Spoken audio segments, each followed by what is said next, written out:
Oh, I started playing League of Legends. Ooh. Uh-oh. Anyways, hello guys. Be nice to me. Whiskey's gonna be here in a minute.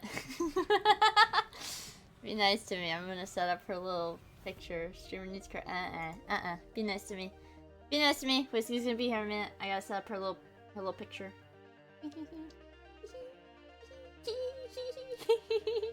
League of Legends! Okay, Whiskey is gonna be somewhere. I guess when I get on call with her. Did you get any sleep? I got like 2 hours, so yeah, a double be nice to me. She can go in front of Z's, I think. Working 21 hours for $50. Yeah, that's right. I love $50. Yeah, I'm not playing League today. No, I'm not playing League of Legends. I'm just hanging out. Probably gonna doodle a little bit. Some doodles, you know. I like doodling. It makes me happy. Z's will support her, that's right. I like Z's. I think I've got everything set up. I just wanna... Ah, so cute!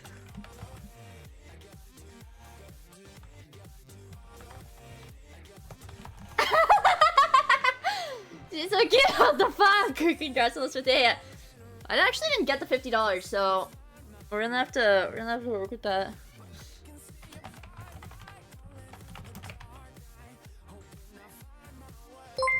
Huh? Oh, Takisha! Thanks for getting to space. You're Did welcome. you get your fiddy? I didn't yet. Well, let's do a little bit of harassing. You owe me $50.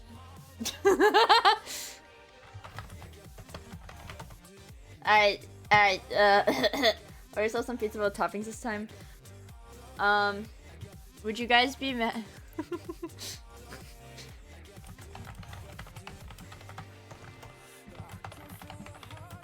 We got the women here. We've got the women in here. Off I go again. Okay, I hope your deliveries go smoothly. Thank you for stopping by to say hi. I got nervous. I didn't say hi to everybody. Fuck, I didn't say hi to everybody. Hold on. Fuck. I gotta scroll really far. Hi Gecko. Hi Bublas. Hi some guy. Hi Out of the Empire. Hi Zax. Hi Patience. Hi Cypress. Hi Zimic. Hi Parataxic. Hi Kuroka. It's good to see you got your count. Hi Disco.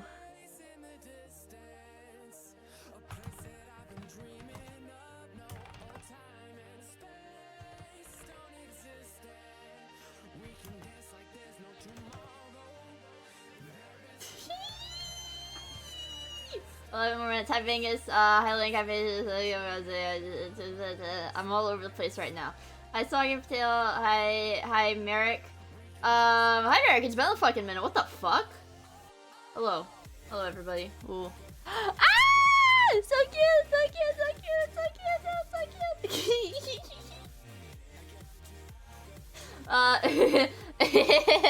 Gross otaku laugh. Alright, hi. Well, let's say hi to everybody one more time. I fucked it up. I'm trying to like read like 5 chats at once. Not 5, I'm trying to read 2 chats at once. Let's try this one more time. Hi Crowbar. Hi Tackley. Hi Smorgan Potato. Hi Patrick. Hi Dad. Hi Parataxic. Hi Some Guy. Hi Disco. Hi Corgi. Hi Emperor's Rage. Hi Art. Hi Digishta. Hi Zax. Hi Metoid. Hi M. Hi Ken. Hi Tubbsy. Hi Duke Moose. Hi One of N. Hi J Darkberry. Hi John Smooth. Hi Bingus. Hi Merrick again. Hi Windmill. I should tell her that I'm live.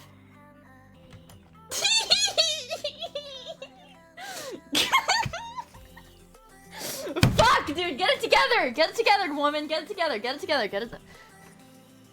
We're just gonna be chilling. We're gonna be hanging out. We're gonna be talking. We're gonna be having fun. We're chilling. We're gonna be chilling. Why are you so giggly? What are you giggling about?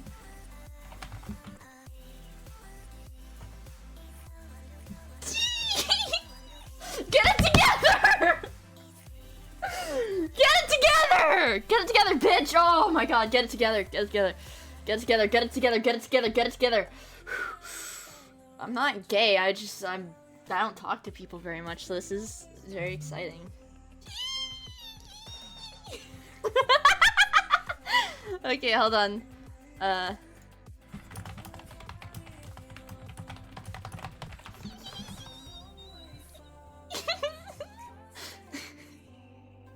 This is... Miia when she gets one interaction. Miia when she gets one interaction. One interaction. Beat that dead horse? What does that mean? Ah! Is this gonna be your first one? Well, I've done impromptu collabs before. Nothing socially awkward. I'm not socially awkward.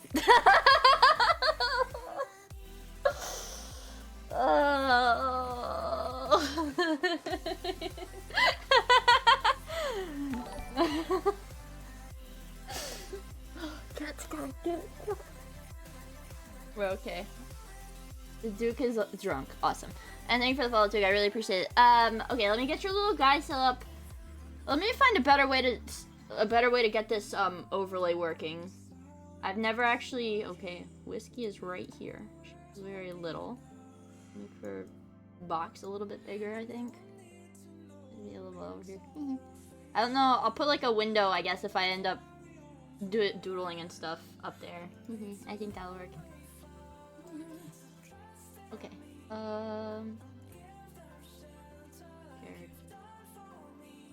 Oh, that's what was wrong. My headphones were turned down. Get a little bit strange in the head. It's gonna appear when you can. Okay. Yeah. Okay. All right. That should be good. That should be okay. Let me take off my hat. Look a little bit presentable. Okay.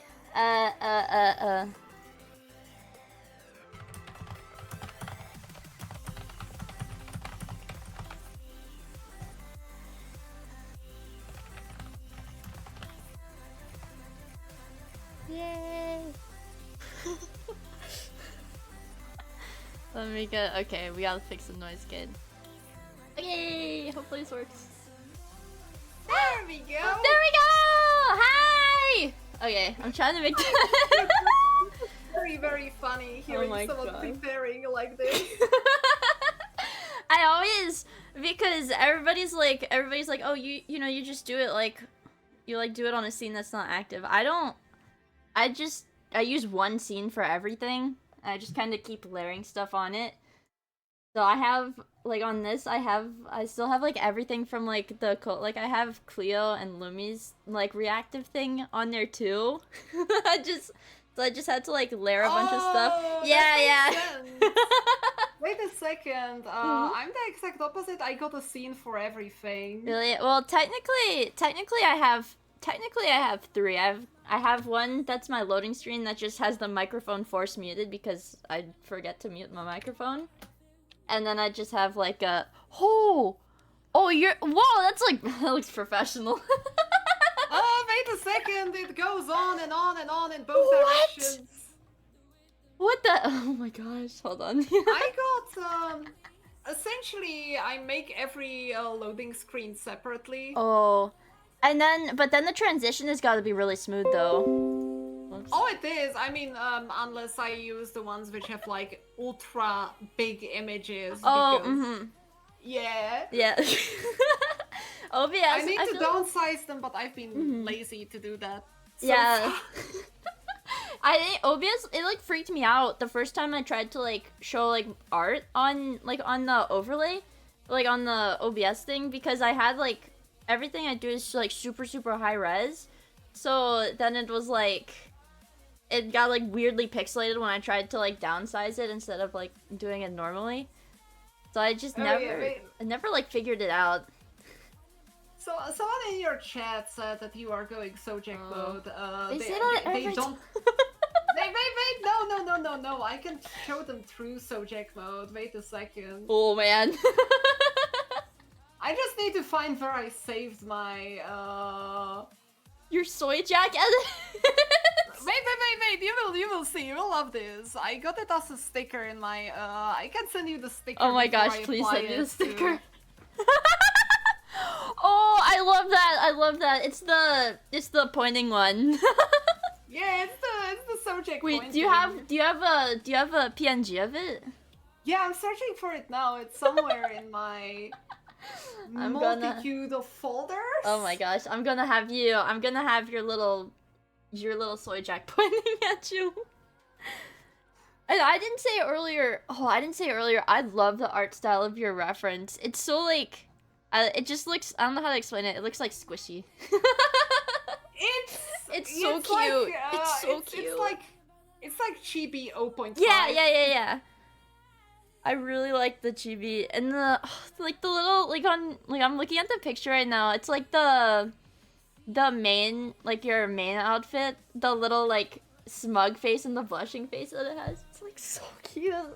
I was looking at it when I was at work. I was like, oh my god. Oh, I know where to find the full version of the pointing. I at one point I gave it to my Discord so that they can meme it.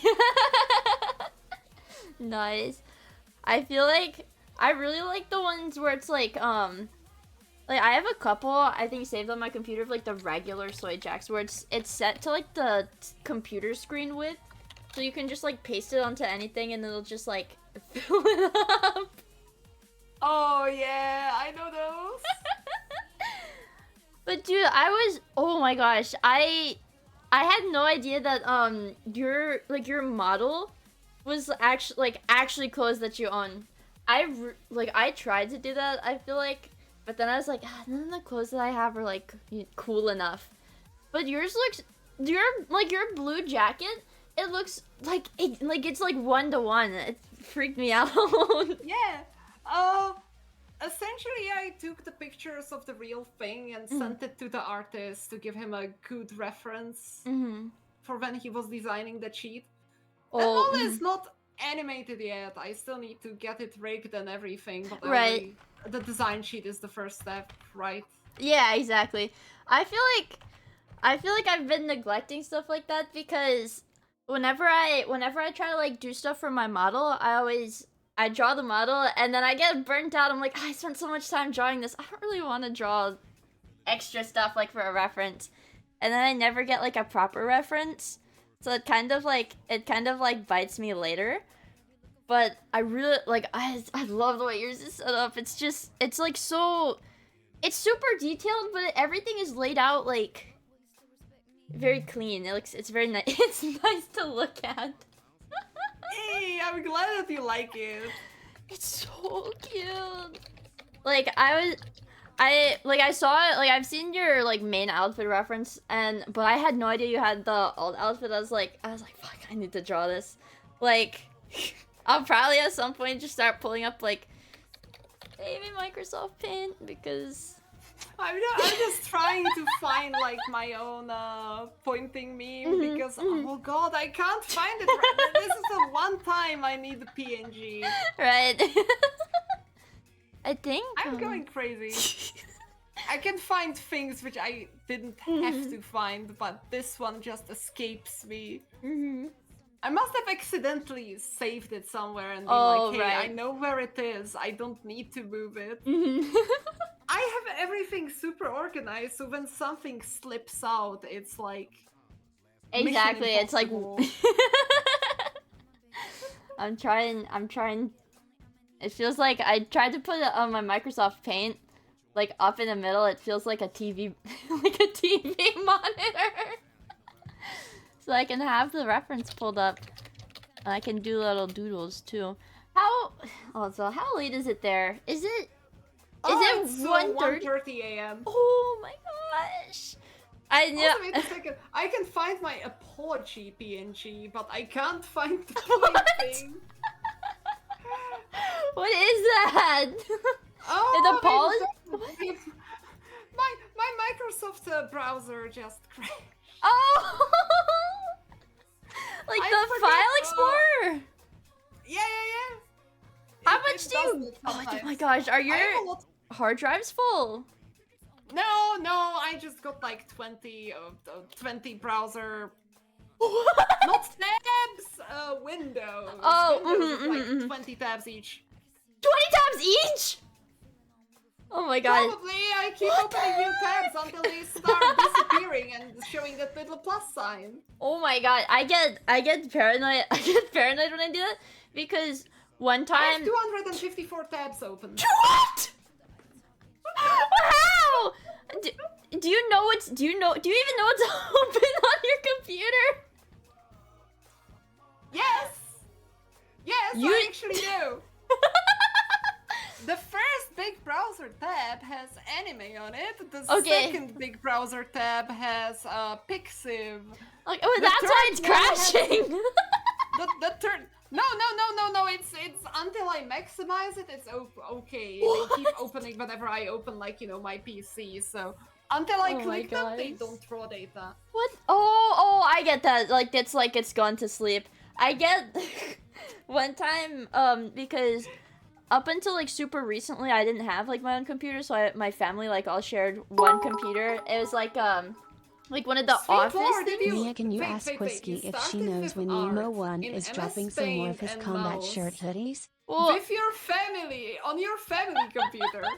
when I was in, like, oh, man. When I was, like, really young, I say really young, I think I was in, like, middle school, probably.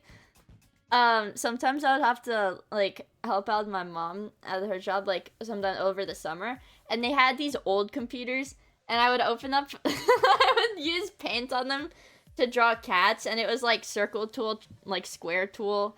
Oh, I found it! Oh, I need to put this There we go. Let me see. Oh, I've got my Discord. Really weird. Oh, this one is that's perfect! Oh my gosh, funny. that's perfect. Hold on, I'm saving this. There's also the bocce one. You have a bocce one? What? This one, I sent it to you just now. I just found it in my folder with, like, meme pictures. Oh my god, it's so cute!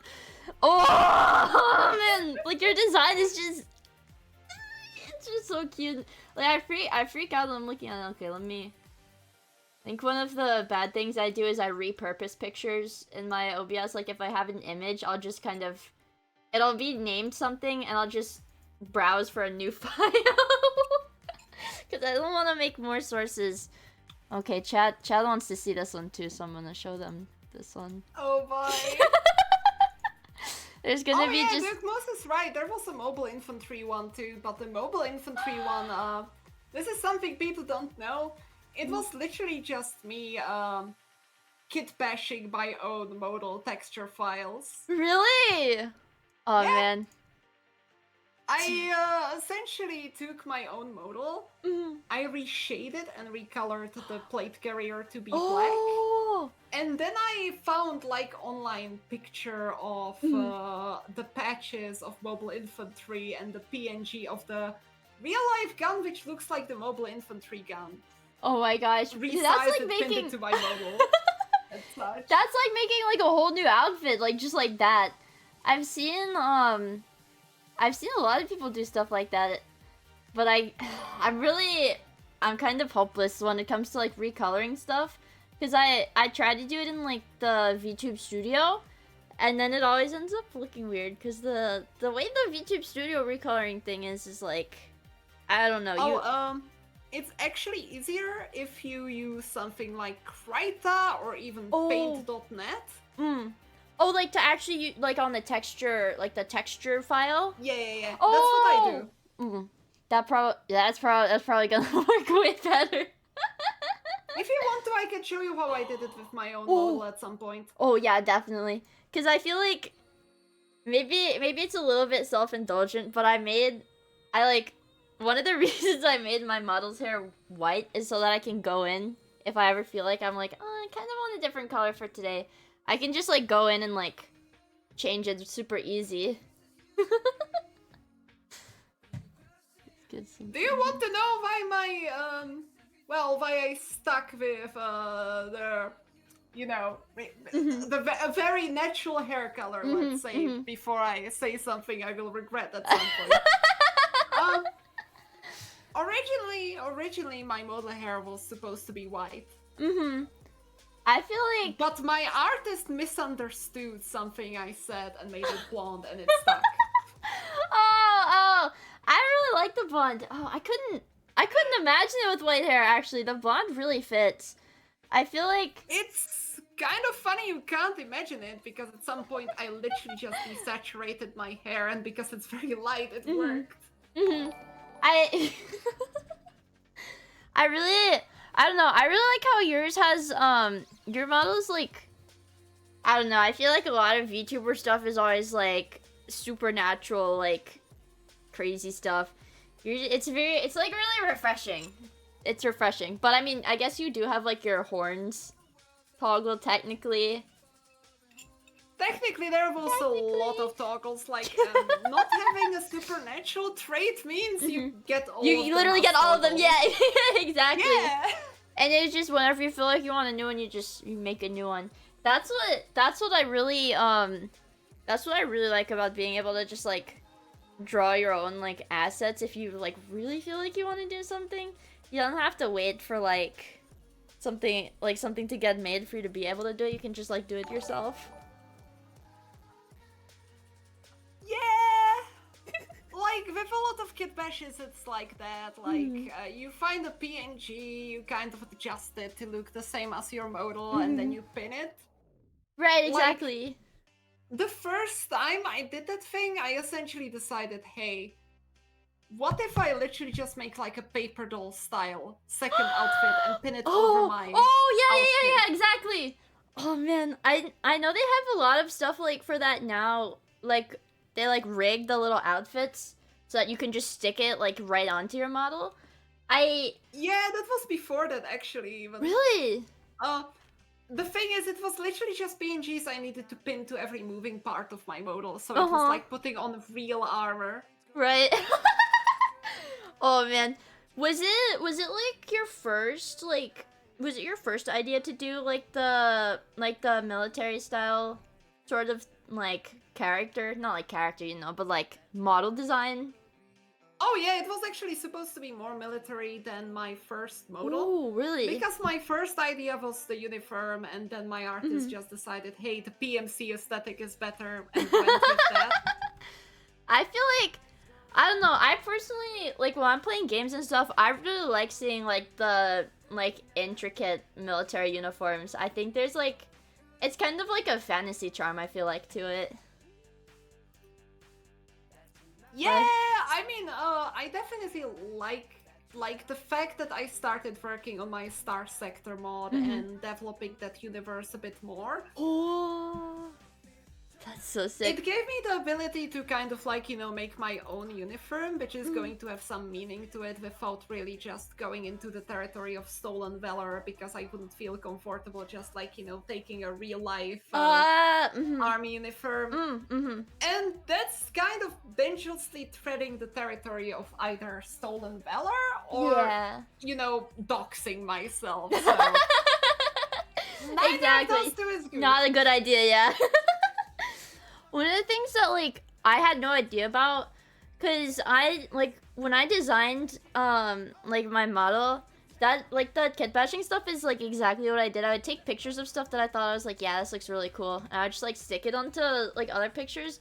I didn't realize that it's, like, what the, like, background, I guess, designers do, like, in art. Like, that's how a lot of, like, designers get, like, these super cool, like, landscape, like, pictures. It looks like they drew it, but they take the design from, like, a bunch of, like, stuck together pictures. I had, like, no idea they did that up until recently. Also, I sent you the full version of the uniform concept. I gotta, like... Oh my gosh! Yo, that's... Oh! It's got... Oh, man, I love, like, the... I'm freaking out. I love, like, flowy jackets. So yeah, the flowy coats are super good. I just love them. They make no freaking sense from like a practical point of view. I know, but they look really nice. They look so They're good. pretty. Yeah, sometimes form over function is okay. Oh, that's so sick. Are you gonna have that as like an official? I'm trying to like shut my mouth. Funnily enough, that uniform, it does not have a design sheet, but it already exists as a model. Oh, really? I'm trying not to talk too much. They started in my chat. the mod added a command of how many times I've said like, and they're just spamming it. Oh, no problem. I remember when during my New Year's Sabaton, I rewatched my debut stream, and I was always saying the word man. like man. like man, that man, like, oh god. Vicky, Yeah. shut up! Shut up! I feel like that's one of the reasons I haven't done like an actual debut yet, because I'm super vulnerable to my own cringe. So I would freak out if I had to watch myself like doing that over and over. I'm really trying to choose my words carefully. Screenshot from my VTube studio right now. Ooh. Let me see. Oh! Does it not have? Is the code a toggle on it? Oh, wait a second. Hey, now you get to see something which people don't see. So let me quickly. There we go. Wow! Oh my gosh! Oh, that's so cool. The array? That's a toggle. The headset is a toggle. Your star under it. The glasses are actually just a PNG. Oh wow! It really looks like it's part of the model too. Yeah, like the artist, which I worked with on that, he did it super well. Oh, that's insane. But like, yeah. There's a ton of toggles on that. I feel like that's something I wanna get better at doing. I mean, I even got like the body armor from my other model on it, but it's not perfectly rigged. Oh, that one's so cool! Oh man. I literally just pasted in the patch though, like. The colors complement really well on that one. Oh man, dude. That's so sick. I think that's the one I'm gonna doodle. I'm going through all of the pictures to see like which design do I want to doodle. Oh man, that's. I'm probably gonna open my own Krita on the side to I think. Honestly, I need to say I find it fucking insane that you do everything in MS Paint. I didn't do my model in MS Paint. I use Paint Tool.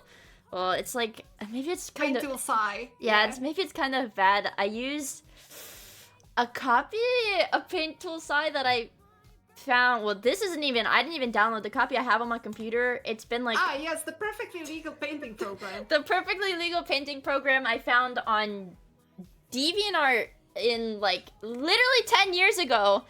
And I was like, yep, this is the one I want to stick with, and I won't use anything else. I'm super stubborn, and I know there's like better programs out there now, but I'm like super attached to it.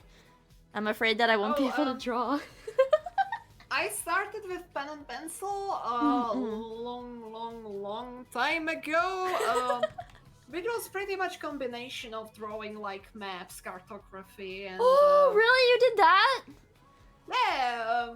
It was kind of a hobby because I just like, you know, signed up for courses of that because I found it cool, and at the time I was a TTRPG nerd. That's okay. There's no shame in that. Do you still do TTRPG stuff? Yeah. Oh man, a lot of my friends do, and I feel like I need to get into it, but I'm always like, no, I can't roleplay. I can't do that, and they're like, it's easy. Honestly, just the thing is, you can treat it as seriously or as not like seriously silly as you. Yeah, exactly. I do want to run some TTRPG with other YouTubers at some point. It's hard to find a group. Yeah, I know. I feel like VTuber scheduling is like notoriously the worst. Like worse than even like regular people scheduling. But I guess it's literally scheduling everywhere. For a bunch of introverted people. Yeah, introverted, to be extroverts. nervous people. That are yeah. also all some degree of ADHD. And all of them hate scheduling and hate schedules. So exactly. Yeah. Exactly. I feel like one of the like worst things, cause I'm super introverted. I I get also, like Lady Saffron in your chat Yeah. gets a big meaningless plus for saying that Swedes are worse than VTubers. I very much Wow. appreciate that statement. Wow. I have a grudge against Sweden for cock-blocking European energy. I feel like you hold grudges very well. Oh, half of my grudges are memes. Half of my grudges are literally memes. Like, I wouldn't hate on a Swede, or like, you know, if I met them, I would probably laugh at their government together with them. But at the same time, I am going to be memefully salty about Right. what they did to the European energy market and how they get into every single World War II game despite not being in World War II. Wait, really? Is that true? Sweden? That's not something I would have thought of. Sweden's like it's in World War II games? Yep, in War Thunder and World of Warships.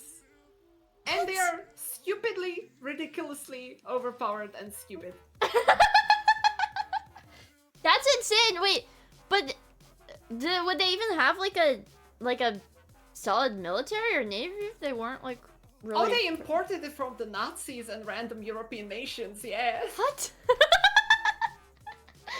I feel like their role, essentially, the role of the role of Sweden in World War II was, hey, how about we supply all of those resources which Germany wants to Germany for money, while also telling the Allies that we are totally democratic and helping them out through quote unquote. The heck? So they're like double agents. My chat is like getting mad at me because I'm not a history person. They're like, how did you not know that, Mia? How did you not know that? I mean, it's perfectly okay. I just I like history. It's very wacky. I really want to. Well, I say that I really want to get better at it to be more well-rounded, but my college degree doesn't actually need any more history classes, so I don't think I'm ever gonna take history classes ever again. But it doesn't mean, when like... it comes to me and like college classes, I signed essentially my university allows us to attend like classes which are not full of people yet, even if they are not for our subject, for free too. So hold on, I just signed up for a gazillion of things which I didn't need simply because it sounded interesting. for free. Yeah. Oh man, that makes On the other hand, our university is also super strict on how much you actually need to fulfill. So most people don't have time for it. Oh, that makes sense. That makes sense. I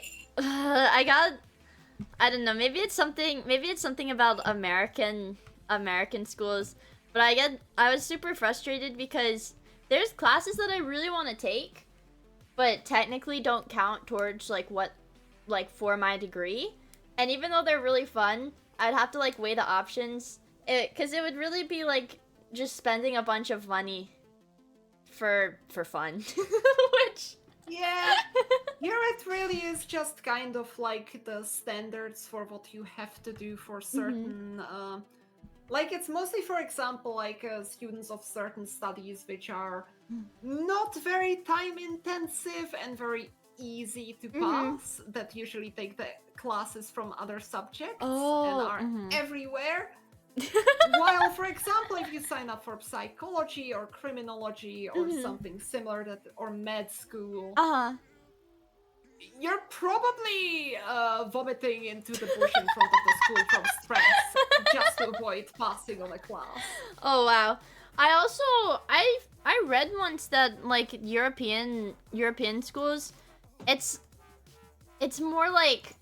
I don't know how to explain it because I don't know if you guys use the same like terminology for it, but you guys don't have gen ed classes. It's all like specific for like your degree path. Like you don't have to take a bunch of classes. Yeah, like it depends on the subject, and general education means something different in every single subject. Like, for example, if you study languages, you need to take general education in, I kid you not, in fucking, how is it called, goddammit? Philosophy, yeah. What? Philosophy. Oh man, I would. There was actually a very specific reason why they put that into Gen Ed, and that was because the philosophy department did not have enough students. Oh.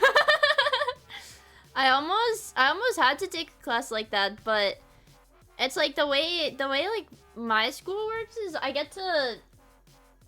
have to do a bunch of stupid stuff, but they give me a bunch of options so I can choose between like I get like between the stupid and the less stupid. Yeah, I get to choose. They give me like a pool of stupid things, and I have to choose whichever one I want to out of the stupid things, but I still like have to do it.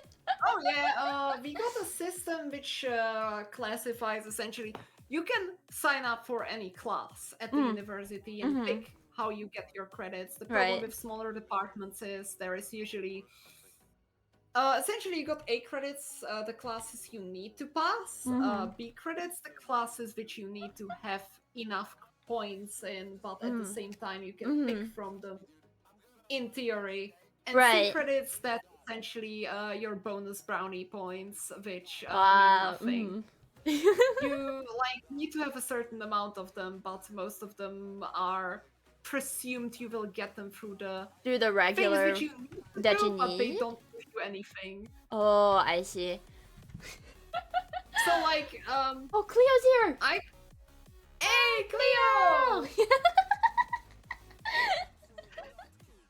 Now they're trying to get me to ask you about Tarkov.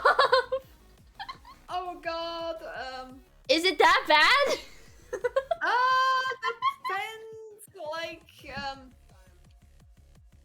it depends. I love Tarkov. I will make this absolutely clear. I adore that game. I will never ever stop playing. You Tarkov, adore it, but even if I don't stop playing it on stream, I will go and play it off stream. I absolutely understand that. I absolutely understand. But at the same time, Tarkov is pain. It's absolutely horrible. It's the worst. It's not balanced at all. It's full of hackers. The people are assholes, and the devs are shit sometimes. But it's such a unique experience. You keep returning to it. That's a very the more you compelling. love it, the more you hate it. It's literally like someone just said in the chat. That's a very compelling case. I'm not sure if that specific reasoning makes me want to play it. I will say the one time I did play it, I think I played it like once or twice off stream, like when it first was coming out. I think each time I got like not spawn killed, but I got killed right on the like evac point, and then I would get really mad. If you want a good experience, you really need a person used to the game to kind of explain it to you, or you need to be used to tactical shooters, which are like more realistic.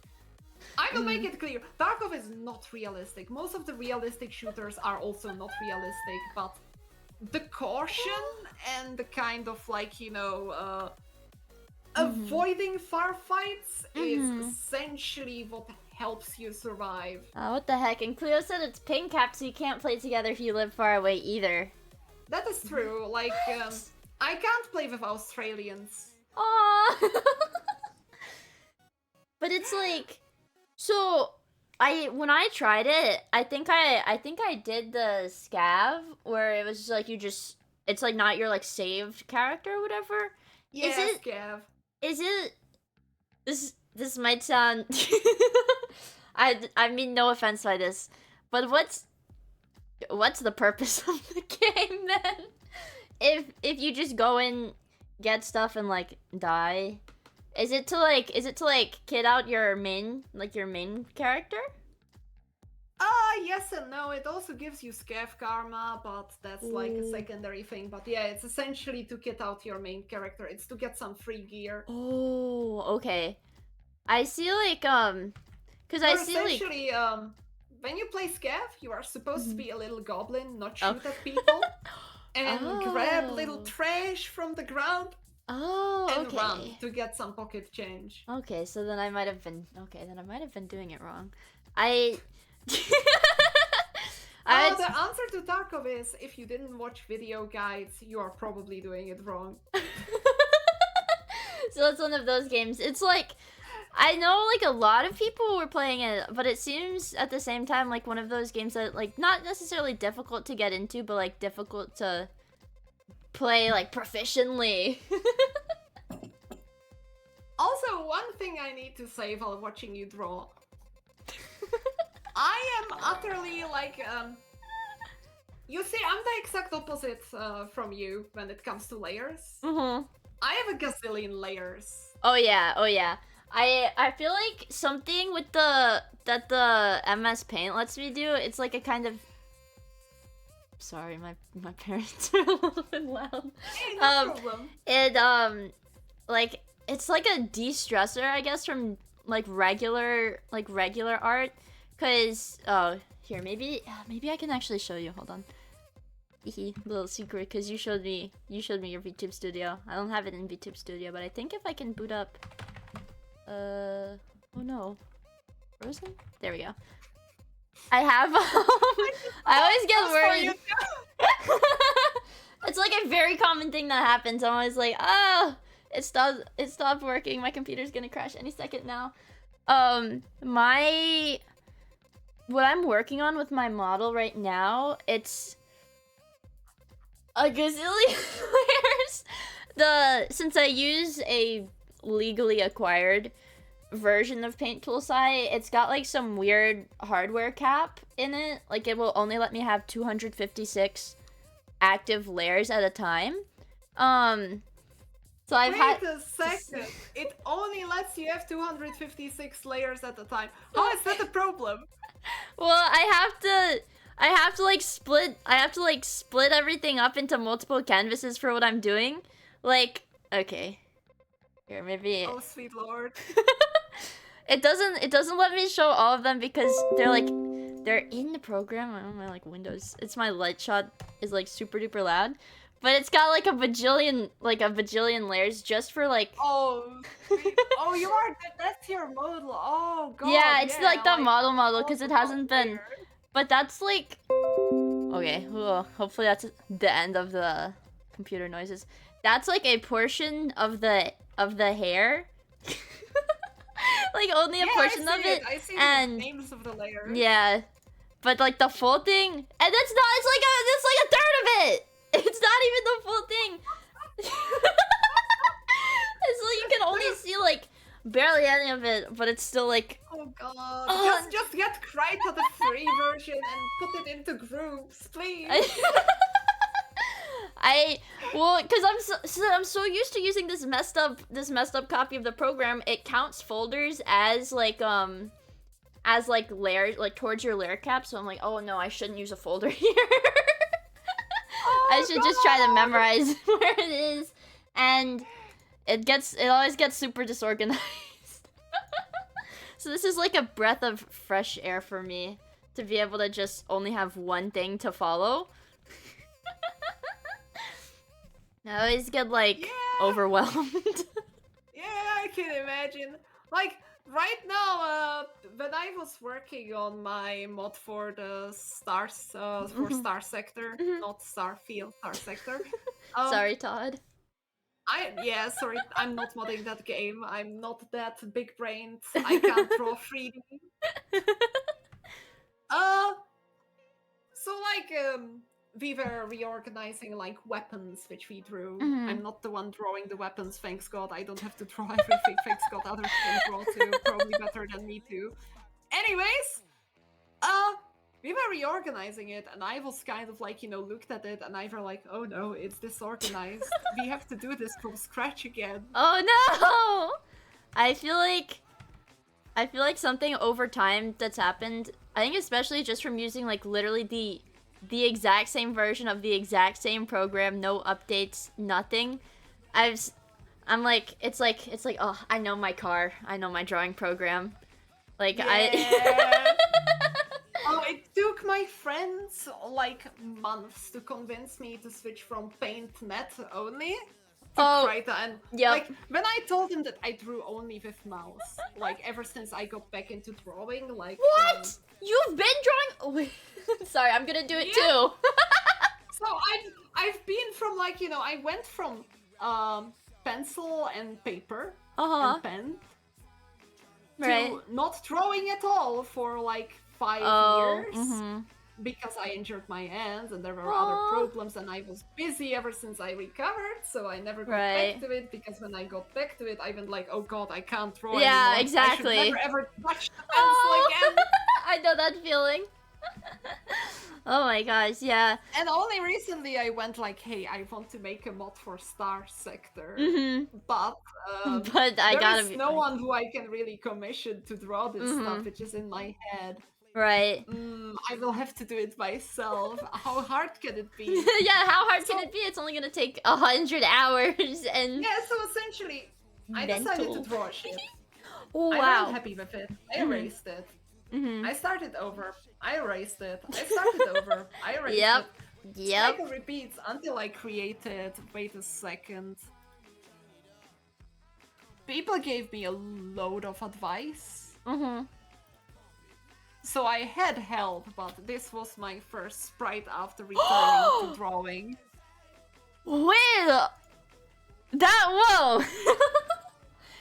And you did this with your mouse? Yep! All with the mouse! The heck? The first thought that came to my head when I saw this, I was like, wow, this is something I could see in RimWorld, like, as part of the game. But I guess it's that top-down sort of thing, you know? Oh yeah, I do get it. It was super weird for me to start drawing from top down, because whenever I seen spaceships, or ships in general, everyone draws them it's like from the side. Yeah, exactly! Yeah. I couldn't even imagine. From the top down, I just went like, holy shit, how do I do this? I went like, I drew warships, like technical blueprints and shit for different stuff, and I went like, I drew them from the side, and I went like, I look on things from the top down, and I realized the limitations of the game, because the game Star Sector, it hates long ships. Really? I've never played it. I think I'm trying to like rack my brain. I feel like I watched a YouTube video about it before, but I've never played Probably from Seth. Yeah, probably. Okay, if it was a Seth video, then yeah, I think so.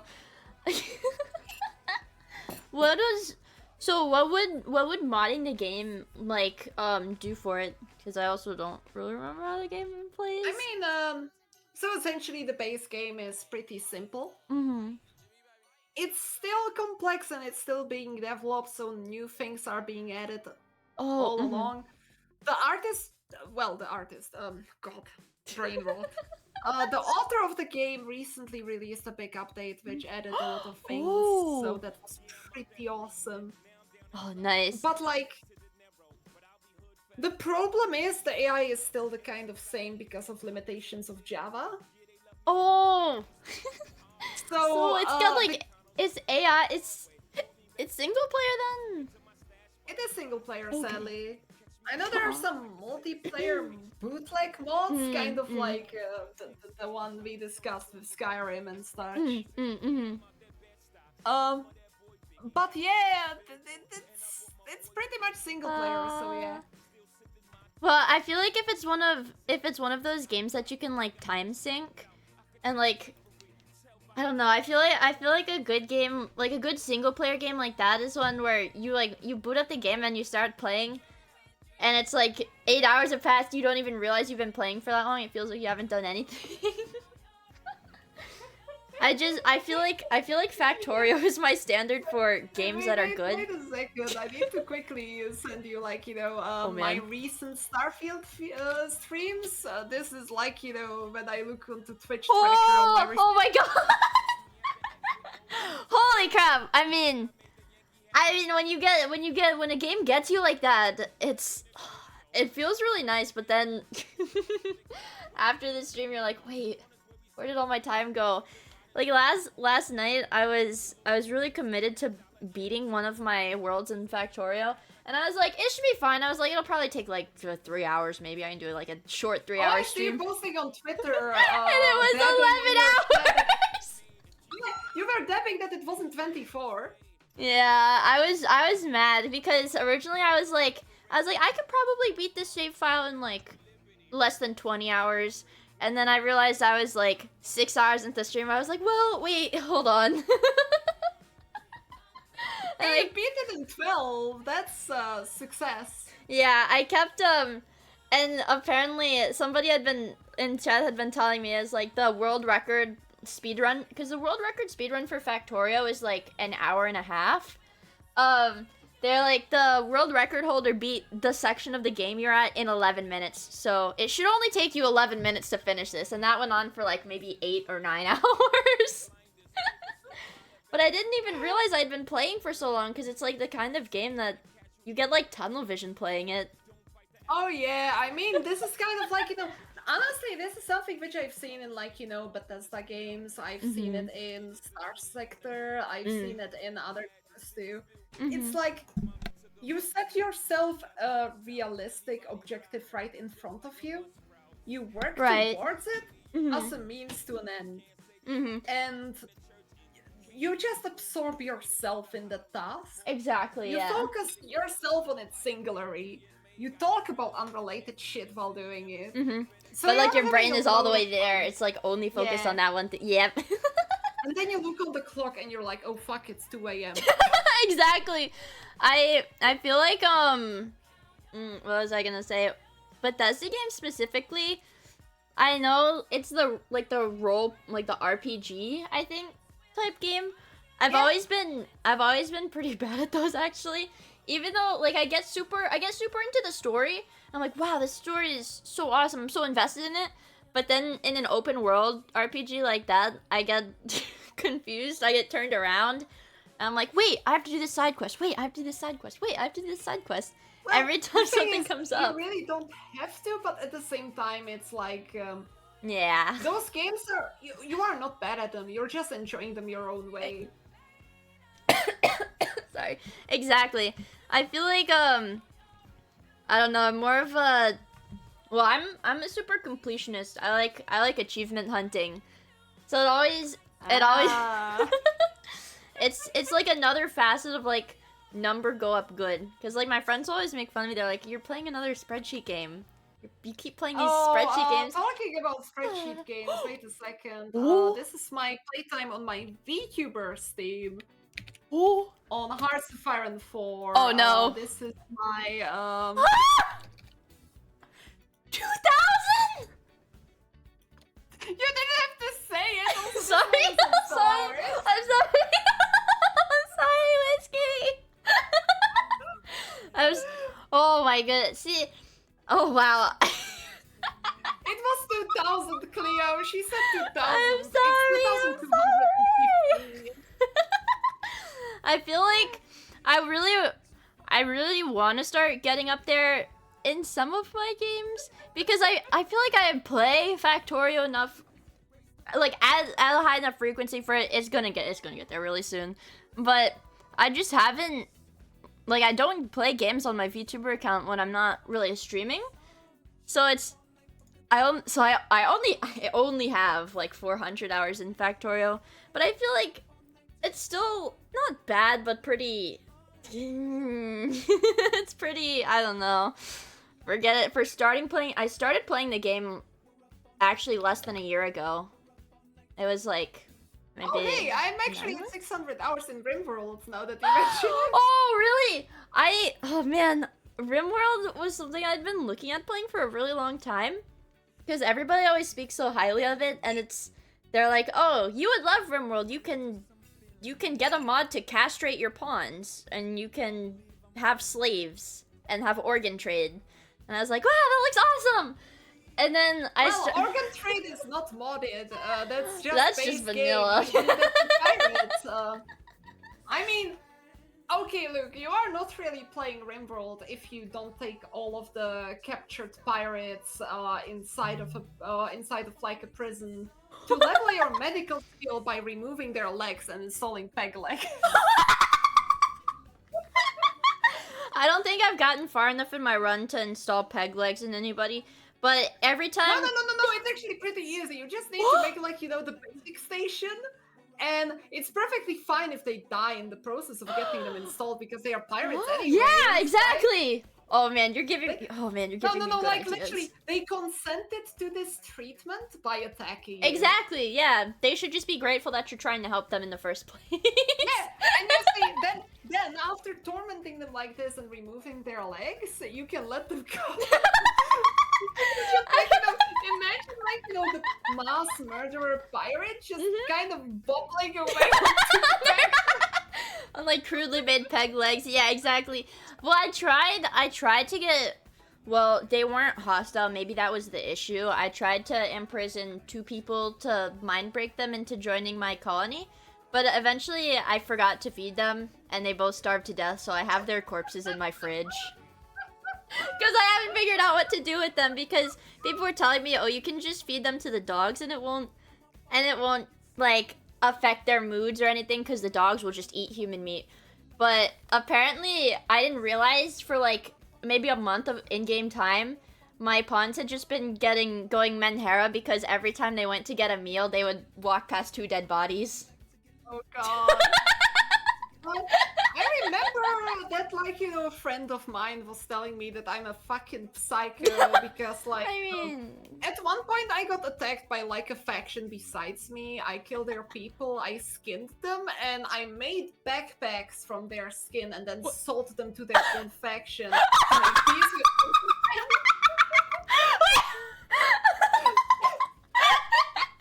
Did they know that it was their people? Did they know? I don't think the game is that smart, but you see, I was saying technically they returned home, like, yeah, a little piece of them is still there. Exactly. The faction can't be hostile if you let them go back home. So, yeah, I'm sure they were very grateful to get human backpacks. I wanted to make like human skin chair, like leather chairs and stuff. Because I got told that you could do that. Out of yeah, but apparently they don't like sitting on human flesh. I once made like a fortress, and I'm because I had like a mod which adds psychologists which help your other pawns. And in my psychologist's office, I put a human leather sofa for the people who are getting mentally treated to sit on. Did it work?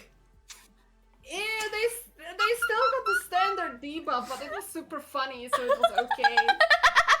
So it's okay, I get it.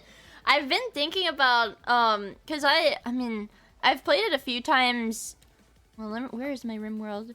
But, yeah, I only have 26 hours. I'm a total newbie at it. But I was thinking about getting the DLCs, some of the DLCs for it, because I really wanted to have, like, infinite workers, so I wanted to get the pawns pregnant, but apparently you can't do that in vanilla. Give recommendations. Getting pawns pregnant is a sex mod, so I'm not sure if you want it. Oh man! But I thought I have married the Chad got named after pawns, and 2 of them got married, like really quickly. But they don't get pregnant. What the heck? Maybe it's because they're both boys. I don't know. Miia? They're not, well, I don't know. I don't know. Why 2 boys don't get pregnant? I don't know. Well, maybe there's DLC that wants it to happen. You don't know. The game is pretty. I always think of, like, when I think of RimWorld, I always think of Dwarf Fortress, like, with it, because it's like weird, it's like weirdly detailed. Dwarf Fortress, which is more complex on Yeah. that single plane, but Dwarf Fortress is more complex because it's simply more layers. Right, exactly. I feel like maybe I would have. Also, what I wanted to say, before I forget, sorry. From the DLCs, I recommend the Royalty one because it adds fucking magic. Wait, what? It adds magic through psycho implants, which you get from gaining noble ranks from an empire for quests. What? And the first quest is always super funny, because there is like a freaked out noble, which could of course, like, kill 10 people on their own, but they are running from something tiny like a rabbit or a marmot or something. So you can just like be a wizard? You get your first noble title. Yeah. You get implants, which make you do magic. It's essentially 40 psychers, yeah. Oh man. Oh. So you also get to call in like reinforcements from the Fallen Empire, and it adds an alternative victory condition. That's insane. The one I'd been looking at was the ideology one, just because I'm kind of impartial to anything that lets you have cannibals. Oh yeah, ideology one is also super fun. You can make a female supremacist faction which enslaves boys as manservants to your women faction. And I also saw. You can mind break people into being subservient little. You know what? People. Maybe I'm it would not be. going to say more. Maybe you're scaring chat. Maybe it would be a nice stress relief. I don't know. Maybe it does sound kind of nice. Stress relief. Okay, Mia. But I've been thinking about getting that one because like the promotion like little like text splash text for the DLC is like nudist cannibals, and one of my I see what got you excited. All right. And it's like caveman. I don't know. I think it would be really nice to have like a little caveman simulation. Okay. Look, when you look on the description, you need to combine the line about the nudist cannibals and the line under it. So like, you know, nudist cannibal cowboys. Yeah, exactly. Well, because that's like it's like you can do like so much with it because it's like give them human leather cowboy hats. See, you're thinking what I'm thinking. You're thinking what I'm thinking. Call your fortress the Ram Ranch. And it's just naked cannibal cowboys, and it's like they get like an intimidation factor little bonus because all of their leather is made of human. You could totally like min-max the like mood debuffs for like enemies like that by scaring the crap out of them and then eating them. Yeah, you can also make sure that your starting group is all psychopaths and then just leave rotting corpses around your settlement so that they just like, you know, are super low on morale by the time they reach your walls. Yep, exactly. One of the things I didn't know about that is like that the starting traits were actually like really important.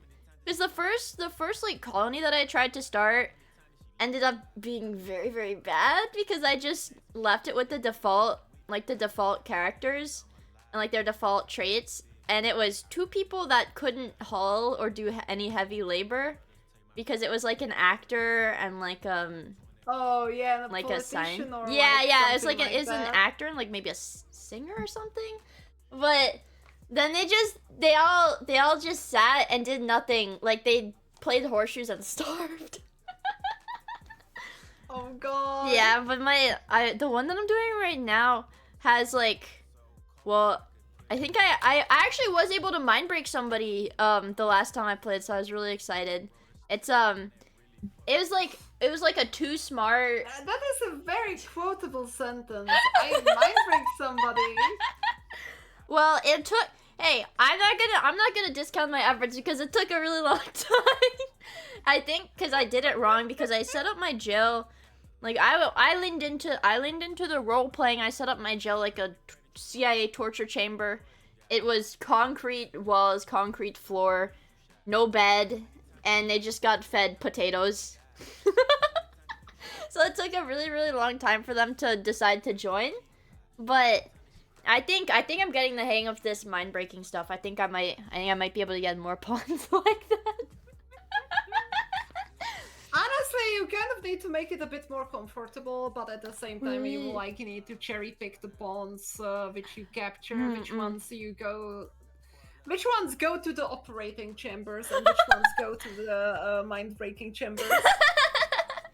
I feel. Is it something? Do you know if it's something you can do in that game where like you can take body parts from one pawn and put them onto another pawn, or will they like get sick and die from that? Nope, you can just steal someone's heart and give it to someone who has a sick heart. Oh wow, that's. Also, there are mods which make pawns much cuter and much more tactical like this. Wait, let me see. What the heck, dude? And I've been playing with the default pawns the whole time. Oh my gosh. Do you is it on like the Steam Workshop? Yeah. I'm gonna have a think this girly one pop Rimworld. is, like, Rimworld modding, the moment you start modding, it's a pitfall which has only one direction, and you will start modding it more okay. and more. Okay, I get it. That's... I think the last time I played Hearts of Iron, I put one mod on, and I was like, wait. And I put another mod on, and I was like, hold on. And then I put like 3 more mods on, and I was like, wait, this is a completely different game now. Look, it's perfectly okay. There is totally not a website which starts with Nexus and ends with mods. Yeah, of course not. That one has the achievement unlocker, which makes you able to get achievements when you fix the game. Through totally not mods. Yeah, of course. It's not a mod. It's a feature. It's an added feature that the devs definitely would have wanted. Official extension. Exactly, yeah. A community bug fix patch. Exactly. I feel like a noob, like not knowing that most games have these achievement unlocking mods somewhere, because when I played Factorio, it was kind of a painful run because I wanted to get all of the achievements so that I didn't have to play it through multiple times. But I didn't unlock the achievements on my modded run because I forgot to add like one of the unlockers. And it just hurts my soul seeing my Steam number not go up. Which is like, I've been told it's like a really bad way to play games. It's like, you should focus on enjoying the game. You should focus on like what the devs want you to do. Collecting achievements can be your fun. Exactly, I like it when the number goes up. Number go up good, and it makes me happy. Yeah, like everyone has their own form of enjoyment. There are games in which I have 100% achievements because I had the brain rot, which was like, oh hey, yeah, that achievement looks like something that you could do. You could do it exactly. Yeah. And that's like, I feel like that's probably why like the spreadsheet, like not like, I don't want to call them like sim games, but like city sims and stuff like that. Like when it's just like a bunch. It's not a game. It's just optimizing numbers. It's making. I'm just kind of wondering if introducing you to Aurora 4X would be a war crime. I see that. That's something. Let me quickly find you a screenshot of Aurora 4X. That's something that I've like I've heard that thrown around, but I've never actually looked it up or like tried to play it. But I see like whenever people are talking about strategy games, it's always like strategy game, normal stuff, and then 4X like shoved a little bit to the side. Yeah, like someone said it might be too autistic. 4X is a true 4X. Like, look at this. This is the spreadsheet simulator. Oh, that is a spread. That is just a spreadsheet. What the heck? Is that like? That's the game. Oh, that looks a lot nicer. But that's still a really big spreadsheet. Wait. Yeah, like I could show you, for example, Rule the Waves, which is essentially the spreadsheet naval simulator, which is like. I know how to play that one. I know how to play this one very, very barely. I just don't have the time to invest into it. Yeah, I feel like it's directly proportional. The more spreadsheety a game is, the more time you have to put into it to actually get into it. Yes and no. I mean, it depends how much you really like, put into it. What the heck? It's you just need a special type of autism. Exactly. Like I feel like Aurora 4X is something I put on my laptop to kill time when I was like on long trips and I didn't have internet, so I just flipped open my laptop and went like, okay, this is gonna be my next 203 hours. Oh my god! Wait, so Aurora 4X is so that's all, that whole thing, that whole screenshot, that's all offline? It's like, it's single player offline? Yep. It's AI? Yep. Ooh, oh man, you shouldn't be saying that to me. And it runs on your laptop? Hmm. Oh no, I might. I should show you some of the warships I made that rule the Wave 3. But Yes, sometimes, yes. some people are right. Sometimes the AI is ridiculously dumb. Dumb as in like plays poorly or like cheating dumb. Plays poorly. Oh. I mean, sometimes it's also cheating dumb, but it depends really on the game. Like. Oh boy. Sense. Yeah, like you can input. Yeah, as Craven said, you can input a lot when you don't need to worry about graphics. Oh, so it's not like intensive at all? Well, I guess if it's just like, I guess it's the equivalent of just. That is a whole new rabbit hole, which would be for its own stream to explain. Oh no! This. Oh no! So it's like, it's just, instead of looking at like game Don't pictures. Follow the rabbit, Alice. The rabbit holes goes way further. Cause I hear a lot about it, or like about that sort of thing, the games that like look like that, and it seems intriguing, but at the same time, I feel like if I were to seriously like try to start like playing it or like getting into something like that, I would like not come out of my room for like 3 days. I would be hunched over my computer. I'd have like dark circles and stuff. I would just go crazy playing it. I look at the amount of hours which I slept lately, and I consider my life choices again. Nah, this is fine. This is fine. I feel a little bit hypocritical because I'd been on a huge push, like, oh, I'm getting good sleep. I fixed my sleep schedule because I took like a week's break, because I was working a lot and I was super tired. And I was like, look, guys, every day I was like, look, guys, I slept for 8 hours. I woke up at 8 in the morning, and I slept for 8 hours, and I'm gonna keep doing this for the foreseeable future. And it's been like 3 weeks, and I played Factorial for 11 hours all night. Yeah, I can imagine. I've had those moments, let's say. Yeah. Like, when I look on that 11-hour stream, like, yesterday, I think that I ended stream at, like, 2 a.m. Oh my gosh! And that still means that, like, after that, I had to go and make dinner, go on my pre-sleep walk and shit, so... Oh. I feel like... fun, honestly, it's fun, and if I don't really have work afterwards, it's perfectly fine. Right, exactly. I told you about my 36-hour stream, so yeah. Oh man, I get worried. I get worried when I play Factorio sometimes because I know if I get like in just the like wrong or like I guess the right loop with it, I will not leave my computer to do anything else. Nobody can. Sometimes my boss will be texting me while I'm streaming, and usually if my boss texts me while I'm streaming, I'll like take the time to reply to it because it's my boss. But if I'm playing Factorio, I'll like swipe off of the notification and say, it's something for tomorrow. They're calling me a DJ The day gamer. after you wake up at 4 p.m. and look at your phone, 20 messages. Yep, exactly, and missed calls.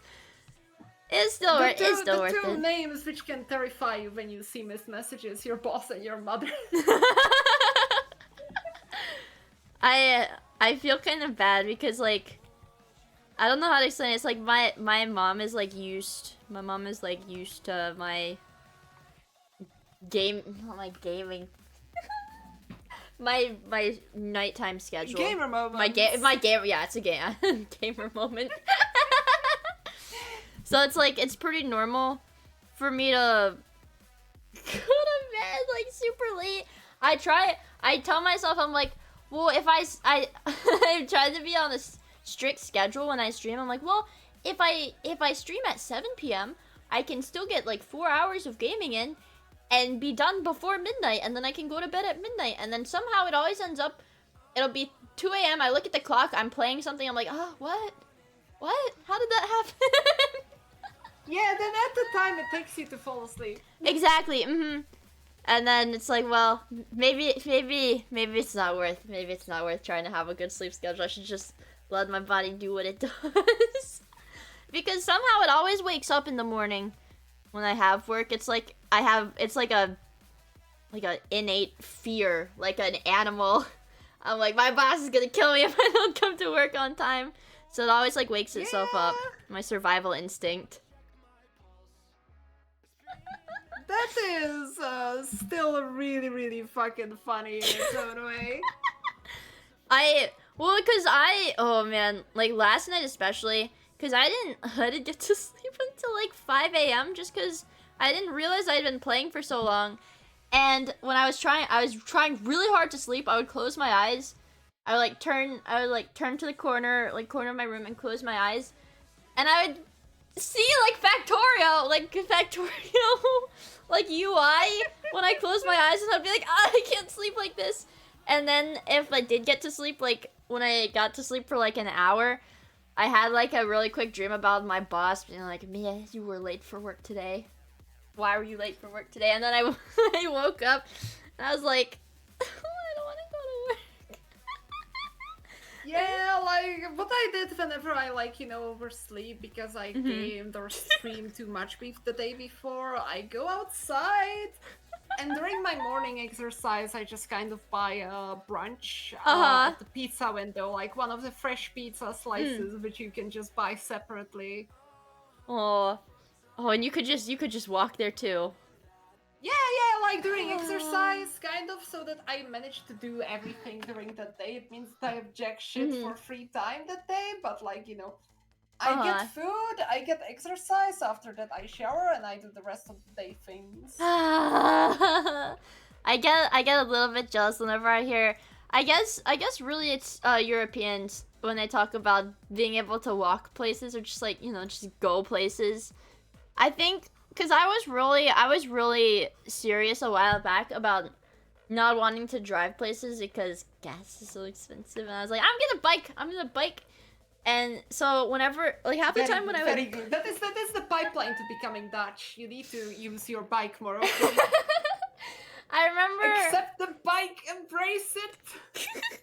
One time when I was going to the store. I was riding my bike to the store. One of my friends texted me, because a lot of the place, because it's pretty rural where I am, so there's not sidewalks, because it's not meant, there's nobody walking around.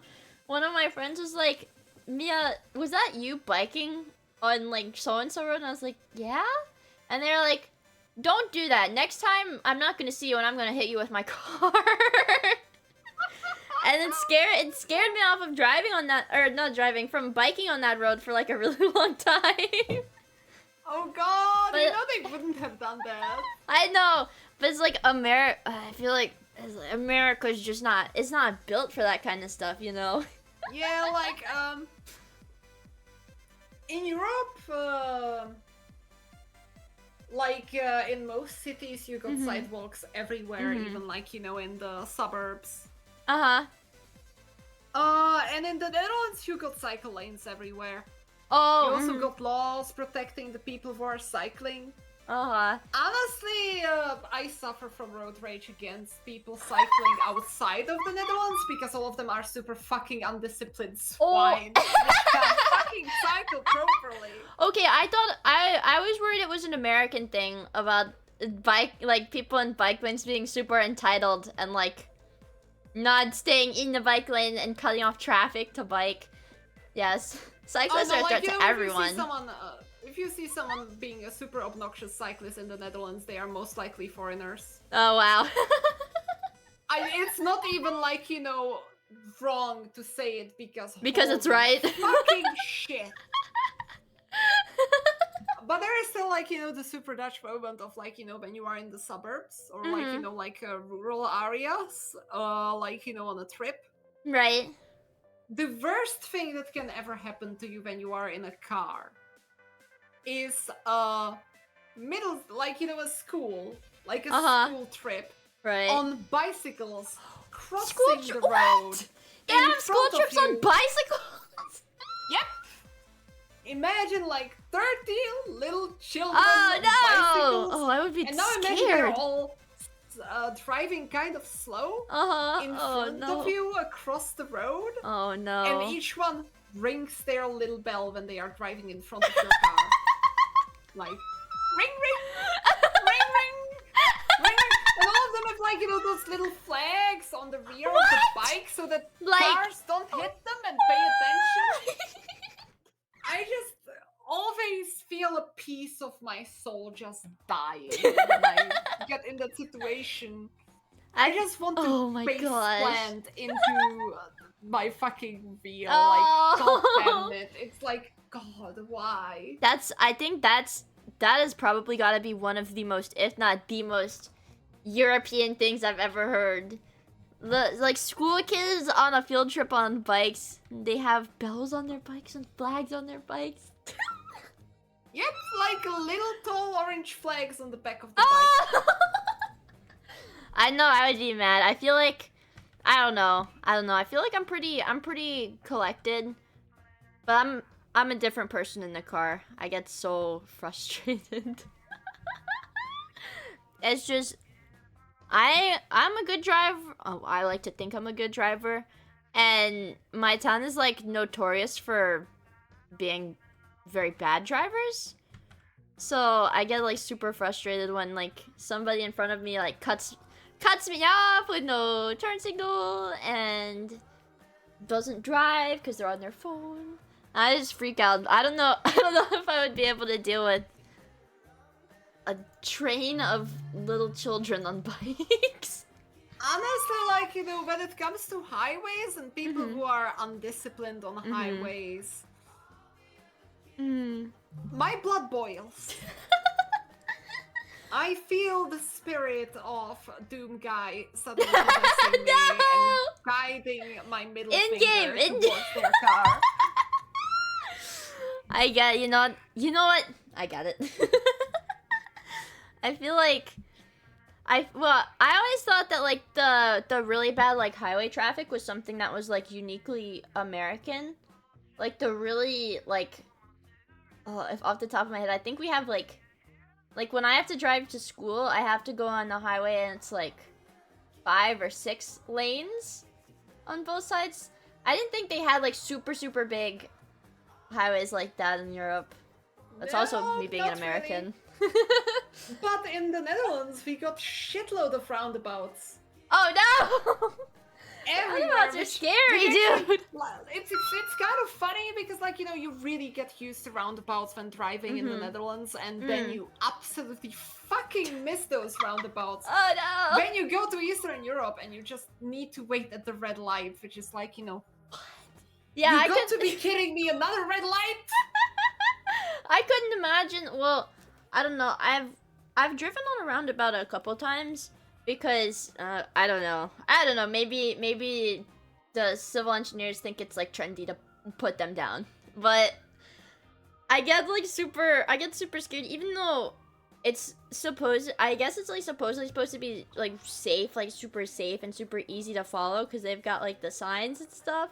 But I get really nervous that I can't trust the other drivers. I feel like they're gonna ram into me, like T-bone me when I'm on the roundabout. Like they're more, they're more efficient. I don't care, they scare me. I can imagine that when you are not used to them, they would be scary at first. Yeah. In the Netherlands, they are kind of just normal. Oh man, you're making me want to be a little bit. You're making me want to be European a little bit, like just a little bit. Yes. Like maybe it's not that bad. Maybe it's not that bad. I can ride my bike without worrying about getting hit by a car. Maybe. By an acquaintance. Exactly. Oh, Chet's like, but guns. That's true. Some European countries got guns. The one I live in right now, it's not the Netherlands though. We don't. Those guys don't have that many roundabouts or cycle lanes. It seems like it comes with only guns, I guess. I feel like I would be super scared going there. They got sidewalks on suburbs and decent infrastructure like. Oh, infrastructure, man, that must be really nice. Except fucking post office. Post office fucking sucks. I hate the people from the post office. Really? Well, I mean, I wouldn't say ours is better. Packages, and I consider customs office to be legalized theft. Just fuck I mean, those I guys. think that's custom. I feel like customs everywhere is a little, you know, not. In this freaking country, they messaged me late about my package arriving, and they bill me for storage time, during which they didn't notify me that it's there. So they what, dude? They also text me for receiving a gift. I've seen people complain about that. I know. I've seen some people say like the custom, like people will send them a gift, and then when they receive it, they're like, I can't get this. The customs office is charging me like $100 to receive this package. I didn't ask for that. Yeah. Honestly, like, you know, I feel nothing but hate for the post office, like pure distilled. I don't hate almost anyone. Like, there are very, very few people besides the post office existences in the universe which I would use the word hate about. The post office is one of them. Oh wow. And they 100% fucking deserve it. Oh yeah, once I forgot my bra at the hotel and they fucking lost it when they sent it to me. Dude, man, maybe I don't know. They seem like they lose a lot of stuff. It was like, holy shit, I was furious. I get super worried. I don't know. Maybe it's another American thing, but that's why I hear like horror stories about them. And I get super scared to like order packages and stuff from anywhere that's not Amazon. Because even though it's Amazon, I'm like, I can trust Amazon. I know they're not gonna lose my package, you know. So I'm like classic American, like super dependent on it. I can imagine it. Like, and honestly, I shop online more since I started VTubing. Like, way more. I get that. Like, aside from a bunch of shops which I know are reliable, I really just fucking shop online because it saves so much time. Yeah, I think the scary, like, well, maybe not scariest, but before I started VTubing, I had never ordered food online, ordered food myself for delivery. Yeah, but now that I'm like, well, this is. I didn't know everybody was using this. I didn't know everybody was using this. It's amazing though. Like, you're telling me I can just stay at my computer and stream for the entire day and night and just go outside to pick up a bag of food? Wait a second, let me quickly. I guess we're just gonna make me lazy. I'm just quickly looking you up on Twitch tracker to just put the example on how long. Oh boy, 10-hour stream. Yeah, that was yesterday. Yeah, you could stream for 10 hours. That was last night. Don't worry about food. Yeah, what I told myself that I would do is because one, it's super expensive, so I don't really like to do it. But I'm like, well, if I've been live for more than 6 hours and I get hungry, then it's okay. I'm like, well, it's so that I can keep going for another 3, 4, 5 hours. So that's how I lie to myself and rationalize it. But I didn't realize it's that. kind of fair. Yeah. It's probably better than what I got used to do. It's I got essentially a nutrition drink, which essentially contains the meal replacement shakes. It's not kinda, but they are a little bit more healthier. Oh, because of European laws and shit, and those are that too. That's a European thing that's so enticing. It's I sometimes I'll see online. It's half of the common American food things are just straight up banned in Europe because it's they're toxic. They have plastic in them, or they'll give you cancer. That's oh, I didn't know that. I'm sure it's kind of funny because you see the most things that are forbidden or require an extra paper for you because they quote unquote could cause cancer is in Texas. Or one other US state, I don't remember, but essentially when I received like my last laptop, there was like a big paper added. Well, they're like, this is dangerous. According to this state. Well, it's probably California. May contain exactly traces of lead, which could cause cancer. Why do you think that lead could cause fucking cancer, you reprobate? What the fuck? Like, I have like samples of like energy drink powder, and like if I just like look at it, it's like obviously it's dyed. Like I'm sure they wouldn't be able to sell this in Europe because it's like yellow number 5. This one has yellow number 5. This has also yellow. Red 40. I see someone saying California itself caused cancer. I wouldn't be surprised. That's why everything has a warning on it there. Sweet lord. I mean, I think they might be right because I will say the last time I went to California, I did get a really weird infection. That lasted like a month on my leg, but I don't think it was specifically because I went to California, but there's too many. To the United States Health Bureau, this state may cause cancer. Exactly. They should just put those signs up, like, you know, there should be a group in America, like, you know, volunteers who put up signs like this on the borders of California on every road. I actually, I was in California for a tiny bit, but I guess it doesn't really count because it was in like a park, like, or it was either like a state or like a national park or something like that. So it was clean, but that was like, it didn't feel like California. But that was the nicest like perception of California I've ever had, and it lasted for like an hour maximum. I don't trust that state at all. I never actually visited California. Like, the only place in United States I visited personally was Massachusetts and Boston. Well, I've been there. In Massachusetts. Yeah.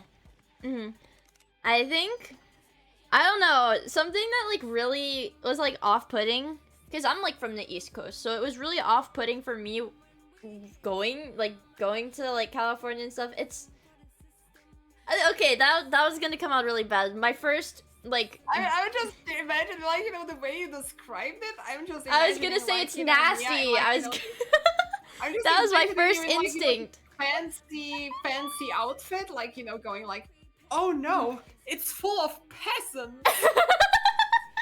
It was nasty, not because of the like people. I'm just used to it being super humid. It was dry.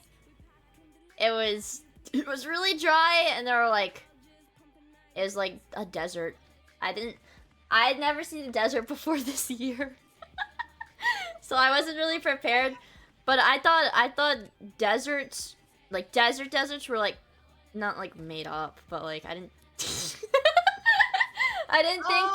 think they had them in like America like that. But it was like tumbleweed desert. It's interesting to hear that, because, like, you see, I was very well traveled, like, before I started VTubing. It's like, I knew those things exist, and I very much hated their existence. It's like rainforests, deserts. Yeah, no, thank you. There is a reason why I despise leeches, because I once had one like clicked onto my leg. Oh no! I also was dumb, panicked, and ripped it off, so... Oh! Yeah! I've seen a real leech once, but that's just because it's super wet, and so there's like swamps and stuff, and there's just like leeches in the swamps. But I've never seen a leech on a person here before. Scary. You see, it's very, very unfortunate that, like, you know, the southern states, which are, like, you know, the swampy ones, didn't get colonized by the Dutch, because the Dutch would convert it into fertile farmland and polders, and the United States southwards into the sea. I mean... Instead, it got colonized by the French. I mean, it is really swampy. Like, really swampy. I wouldn't even go as far as to say it's gross, because I don't think it's gross, because I'm used to it being like super swampy. Not a fan of the bio. You get used to it. You get used to it. The only thing I don't think I'll ever get used to is the swamp smell when it rains. It's like the decaying leaves and stuff. It stinks. Oh yeah, the swamp rot. Yeah, the swamp rot. See, you get it. But yeah. you eventually grow accustomed to it. Sometimes, like in the fall, I'll be like, oh, I know it's fall because I can smell the fall swamp smell. Yeah, if you're going to ever be like, for a long amount of time in kind of wet area like that, you have to be really, really, really careful about trench foot. Oh god, yeah. It's actually funny because I work in pharmacy, and there's surprisingly, you would think people that have been used to living somewhere wet like that would like, know how to mitigate something like that and not let wet feet sit, but it's gross, and there's a lot of people that like come in like can you help me with this? Oh boy. Oh, Mako's here too. You would be surprised because this happens even in the military, like, the people who should be used to be in that area because they are literally deployed here. Right. You would see the plethora of fascinating medical issues which are often caused by oneself by being stupid. I get it. I feel like every country has this exact problem of people doing dumb shit.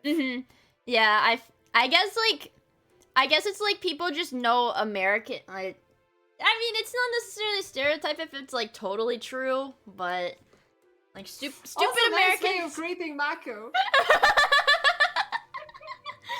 I'm trying to doodle. I've got your little. Oh, I'm trying to make sure the window is like right in between no the problem. heads. I got you and I got like, your stream and your chat on my other screen. You can see how evil they are. They're crazy. They're scary. Honestly, your chat is pretty chill, actually. They're chill because I told them to behave. I was like, guys, we have a guest today. Please be nice. Yeah, they actually listen to you? This is... I'm gonna have to... There's gonna be negative karma for this. There's definitely gonna be a day where they really don't behave. See, now! See? Okay. Now they're scaring me. I get worried. Like, I've had it too good for too long. Something really bad. You should take some inspiration from Mako. You should get, like, a heartbeat sensor. Heartbeat measurement thing. Oh, like I actually like the heart rate monitor that it like tracks how they're tracking how many times I'm saying the word like again. Like it tracks how fast your heart is beating, that one. Didn't you just say like a bunch more times? I did. I was trying I was trying to figure out how to get around it, and I ended up just messing up more. But I have like technically my watch is a heart. See, they're tracking me. They're tracking me. I can't do anything. Did your chat ever call you a valley girl? I don't think so. That would be a low blow. You just stopped yourself from saying it. That would be a low. Hey, that would be a low blow. I can say like as much as I want, as long as I don't have the Valley Girl voice, so it's fine. Like yeah, that's fair. That's fair. I don't really know how they do it either. But I have like technically it's built into my watch, like for when I work out. But I had like a full like chest heart sensor for when I did like scary games. And then everybody like freaked out. They're like, your heart rate is so high. Your heart rate is so high. Because I get super scared. And I don't trust anybody with seeing that information now. Gonna make fun of me. Honestly, it still sounds like a really, really fun way to do scary stream. Like Oh, if yeah. you play the bar trauma and then suddenly the sub Oh, starts God. sinking, that would Oh, be really God. funny. Barrow was... Actually, yeah, Oh. Mako is gonna join me in the underwater PTSD simulator at some point. Wait, have you played it yet? Have you played it yet? Oh yeah, plenty. You have? We started testing like a mod pack with a group. Oh, no way. Are you scared underwater? Well, I played Barrow, but Subnautica, that was definitely something that I definitely didn't beat. Oh, let me quickly add you to the group. You're being abducted into a submarine. Oh! If this is my fate, I'll accept it. I feel like I'm regular scared. My plan is to find, like, you know, 50% people who get afraid underwater or of the dark or of compressed spaces. Oh, I thought the name was... the other portion of people are going to be people already experienced with the game. Oh, no. And then I want to watch the chaos unfold the moment things start going bad. You weren't even joking. It's literally called PTSD Induction Group. Yeah, I called it that way. I guess, yeah, it's called bonding. Yeah, it's group bonding. Yeah, it's yeah, it's like summer camp. It'll be like summer camp. I could also, like, you know, give someone the role of the traitor. So that it's like, you know, Among Us mixed with bar trauma. That's actually scary though. That's actually a scary idea though. Hold on. And they even have the mode for it built in. Oh, like into base game or in the mod? Base game. Oh. It was bad enough when I tried to play the regular, like... I think. I think the last time I tried to play, like, regular Barrow, I got told, because it was like with people in Lumi's server, and I got told, oh, it's okay, just, like, go out and try to explore a little bit. And then I got, like, massacred by, like, a giant, like... It was a worm, I think. But they were like, it's fine, you can explore, nothing bad will happen, because, like, everybody's by the ship. And then... It wasn't very wrong. And it was scary! It, like, jump scares you. I was, refreshing recently on being the captain of the group and, like, you know, commanding and everything. And at one point, I suddenly my phone started ringing, so I weren't looking on the screen for a while. And I slammed full speed into an underwater reef, just busted the front of the submarine, water everywhere. Oh, it was fine. We recovered from that. But later, at one point, when we were doing like a random quest, it was just like, you know, an easy quest. We were thinking, yeah, we will not use much resources. We will get this done quickly. Suddenly, out of nowhere, a gigantic sea monster just slam dunks our submarine from the top. That's it terrifying! Just arrived from nowhere and smashed us against the bottom of the ocean, and we were just like, what the fuck is happening? It immediately overloaded our generator. Oh my god! And everything went dark immediately, and I was just no, that's what's scary about it. That's what's scary about it. When it's like you know it's there, but you can't see it. Excellent. You're like an evil mastermind. What the? Yes. I'm scared. Wait a second, I'm just gonna get a little Fumo, put it on my, like, you know, lap and start petting it, like, you know, very slowly.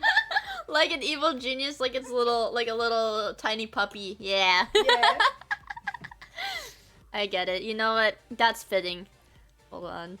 I might be able to put... No, this one isn't evil. This one isn't evil. This outfit is not supposed to be evil. Okay, she's good. Okay, this is good. This is good whiskey.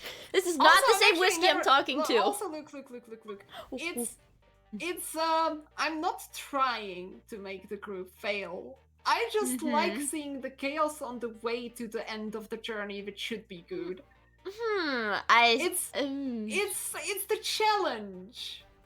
Okay. And the really, really amusing sounds people make when they are scared. Yeah, you know what? Yeah, okay. You know what? I can see the appeal in it. I can see the appeal. Did you hear ever someone make really cute sounds when they were scared? You know what? Actually, you know what? I understand. Now, See? now, See? now I understand. That's scary though. Ugh, it's like, I think the last time I played a horror game. Oh shoot! The last time I played a horror game, I guess technically was Iron Lung. And that was terrifying.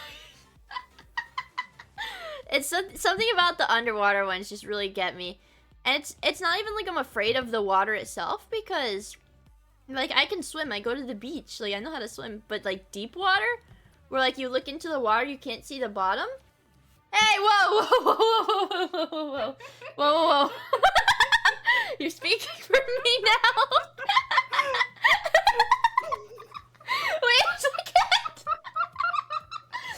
I'm scared. You know what? If it's my fate, it's my duty to accept it. It's okay. You will look good in uniform. Thumbs up. Thumbs up. And they a big thumbs up. 1 million lives, my fellow submariners. A big thumbs up. I don't know, something. I guess it's like the way the, I don't know, maybe, I don't know. I've never been on deep ocean, so I think that's why it gets me. But hey, I would be totally immune to that, I guess, once I go on a boat in. Okay, that actually sounds. No, I don't think I would want to do that actually. Honestly, being on a ship is pretty chill. Really? Everything is like clockwork, like on a ship. Like everyone has their job, everyone has a purpose. People don't loiter around. So you and whenever you go up, like whenever you smell the fresh fucking air and the ocean. Ah, I'm just man. I love the ocean so freaking much. You've been on a ship, like stayed on one? I love being on ships. Ooh. Being on ships is just like, one of the greatest feelings ever. It's kind of like jumping from a plane. It's just a really refreshing feeling. I mean, one is really an adrenaline rush, the other one is pretty calming, but it's just really addictive. Yeah, I guess like it's different. It's different than like the normal stuff, I guess. Yeah. That would be terrible. Maybe I'm not like an adrenaline seeker. Jumping with a parachute, of course. I feel like if I was jumping without a parachute, I don't think I would be telling you. Well, in which she's case, superhuman. Yeah, I'm totally immortal.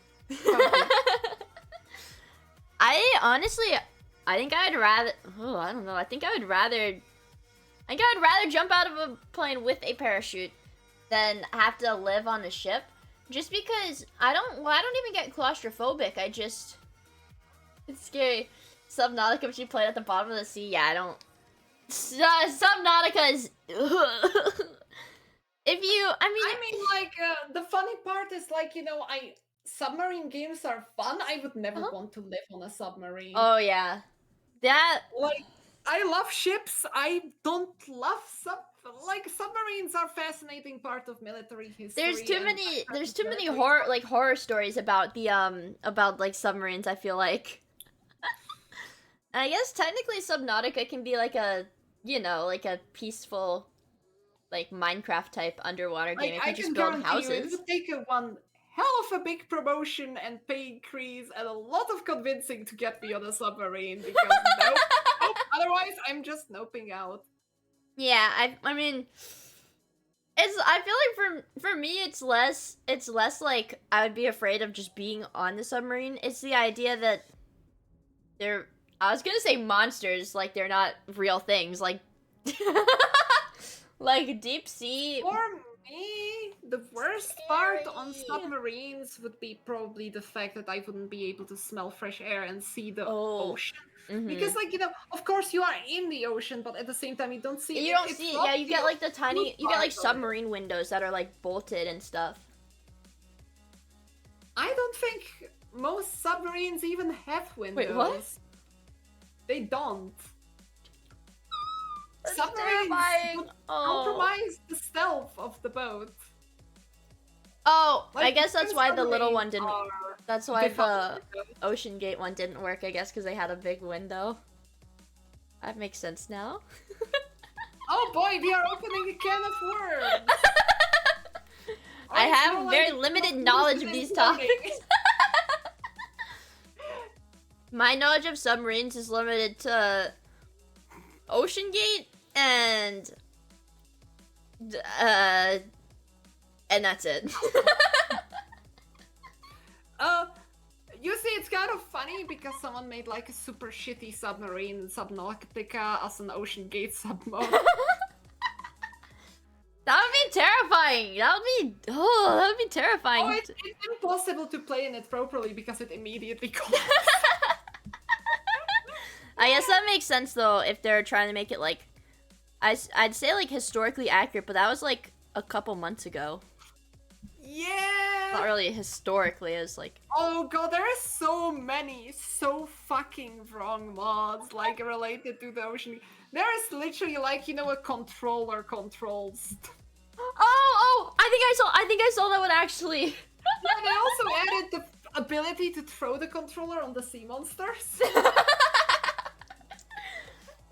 Yeah, I think even like silly mods would not get me to play Subnautica.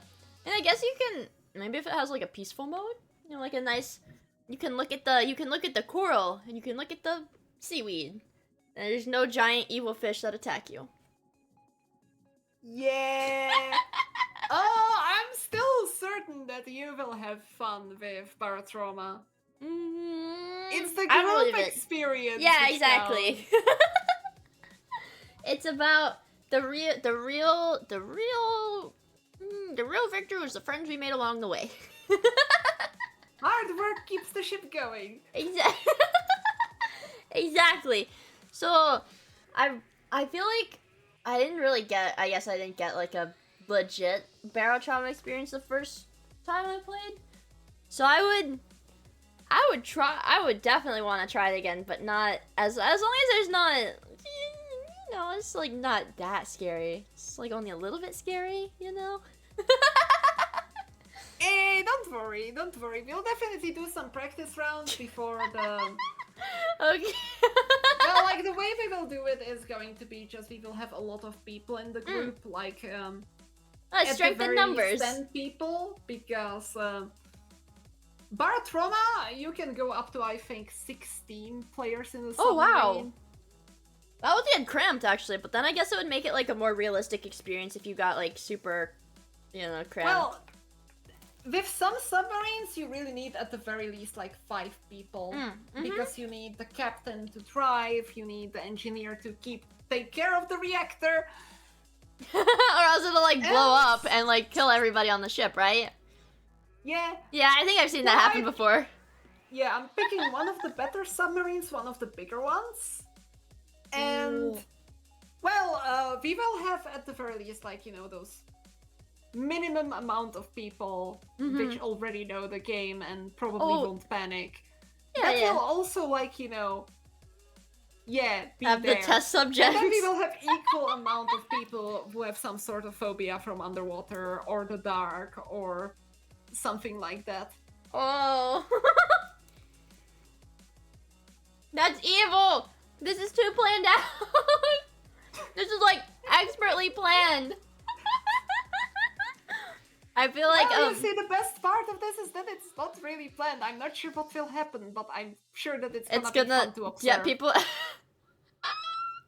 Not it's gonna be fun to play, it's gonna be fun to observe.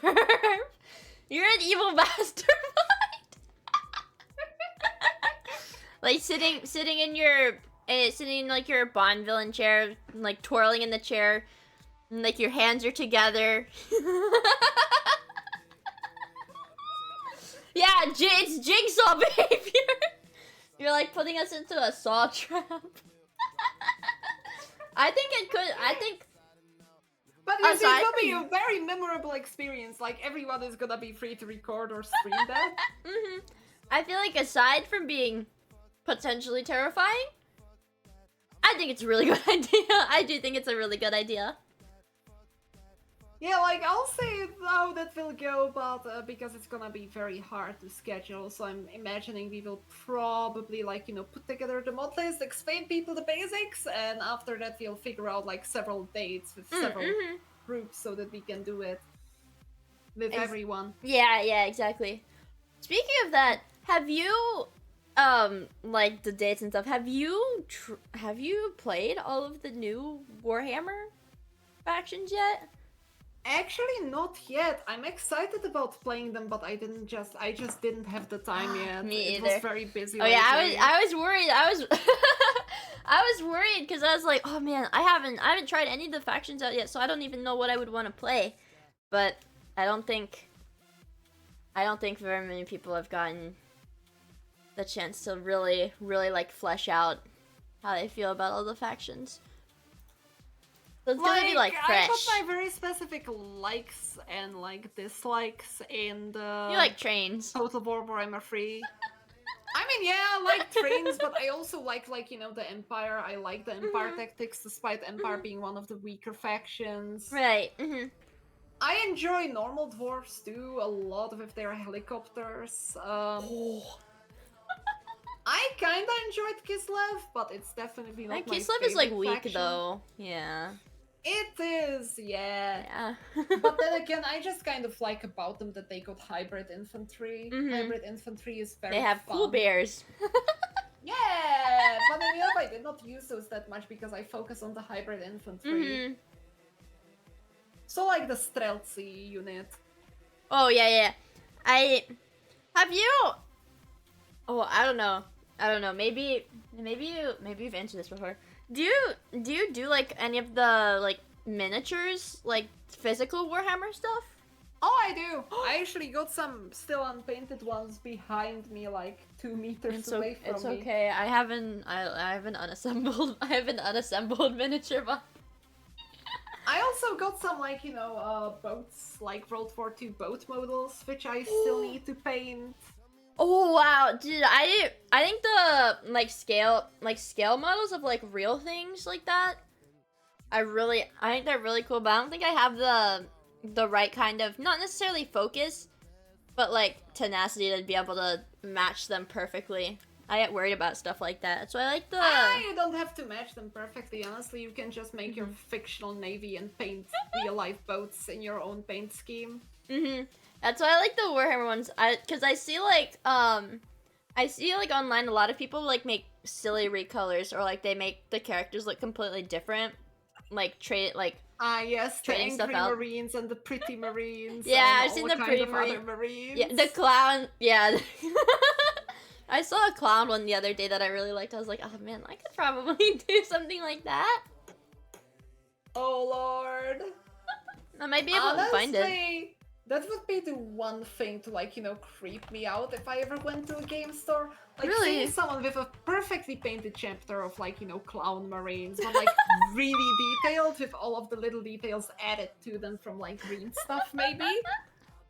Like, you know, to even alter the modals. Maybe even make them, like, Nurgle Marines. And make them clowns, and I would be just like, oh, holy shit, nope. Yeah, okay, here. Now imagine even the player is in the clown costume and refuses to talk, instead honks at you and points at the He's rules like completely in character, yeah. Yeah, I saw this one on Twitter the other day. But it's like, it's insanely well done, but it's just, it's like a clown. Oh god, I see that. See, but it's like, it's like really, really well done. It just happens to be a scary clown. But I like that. I feel like one thing to make up for like the weird, like, not necessarily weird, I feel like it's pretty common to not like deep water or the dark.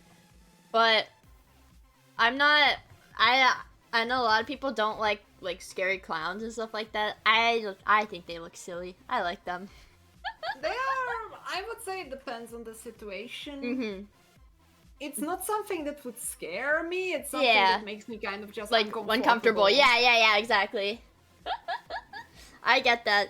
I mean, maybe it must have been in America. I would hate to think that it was a European thing too, but I know America had this thing in like 2016 or something where there were just people dressed as clowns, like scary clowns with like weapons and stuff that would just like go outside and like scare people in public. Not like as part of an event or anything, just like yeah, the clowns. Someone in Italy made like videos of them like, you know, fake killing people in a clown costume. Like, you know, putting like, you know, fake heads they crushed with a hammer. To see people's reactions and film it on YouTube. Yeah. I do remember someone like, you know, did killer clown videos and I was like, holy shit, in America, dude would get shot by someone who was concealed carrying. But apparently it was in Italy. Oh, wow. Did that. I'm not sure, I might be making shit up right now because that was a long time ago I found out about this. Well, I just assumed it was something like so fucked up and weird that it's like, there's no way anybody outside of America would have done anything like that, right? You would think. Yeah! Because Americans are a little, you know... Americans are a little weird. I am genuinely not sure how I would react if I seen that kind of scene. If I stumbled into that kind of situation. I feel like... I don't know, maybe it's an American thing, because Americans are weird. I think it's pretty normal. Honestly, I wouldn't be super phased. I don't think. Granted, maybe it would be different if they pulled a weapon out, but like if I seen them commit fake murder, like, you know, against like a figurine or something. I have genuinely no idea how I would react. Be a little bit scary, but it's just the absurdity. Like I don't even know how it happened in the first place, but I guess actually yeah, I guess it was the It movie that came out because everybody liked that scary clown. Yeah, that's very, very possible. Movies often kind of snowball into this kind of events. Yeah. Your model is so cute. I have so much fun. I have so much fun just messing with it in paint. Giving it like... Hey, I'm happy that you are having fun with this. It's so cute. I can give her a little... I don't really know what I want to do with the other arm. But it's... it's so... I don't know. There's just I guess there's a lot of like... Not like military style VTubers, I feel like. But not a lot of them have like that traditional like...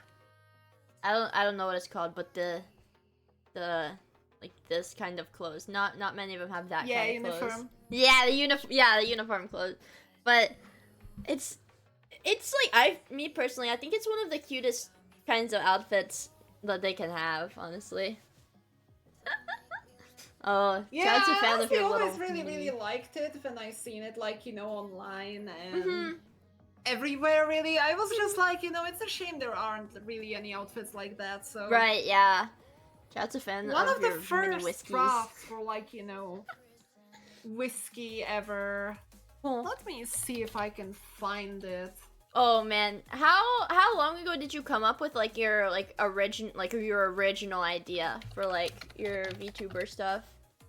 Oh god. Okay, yeah, yep. Mentions of me as a VTuber.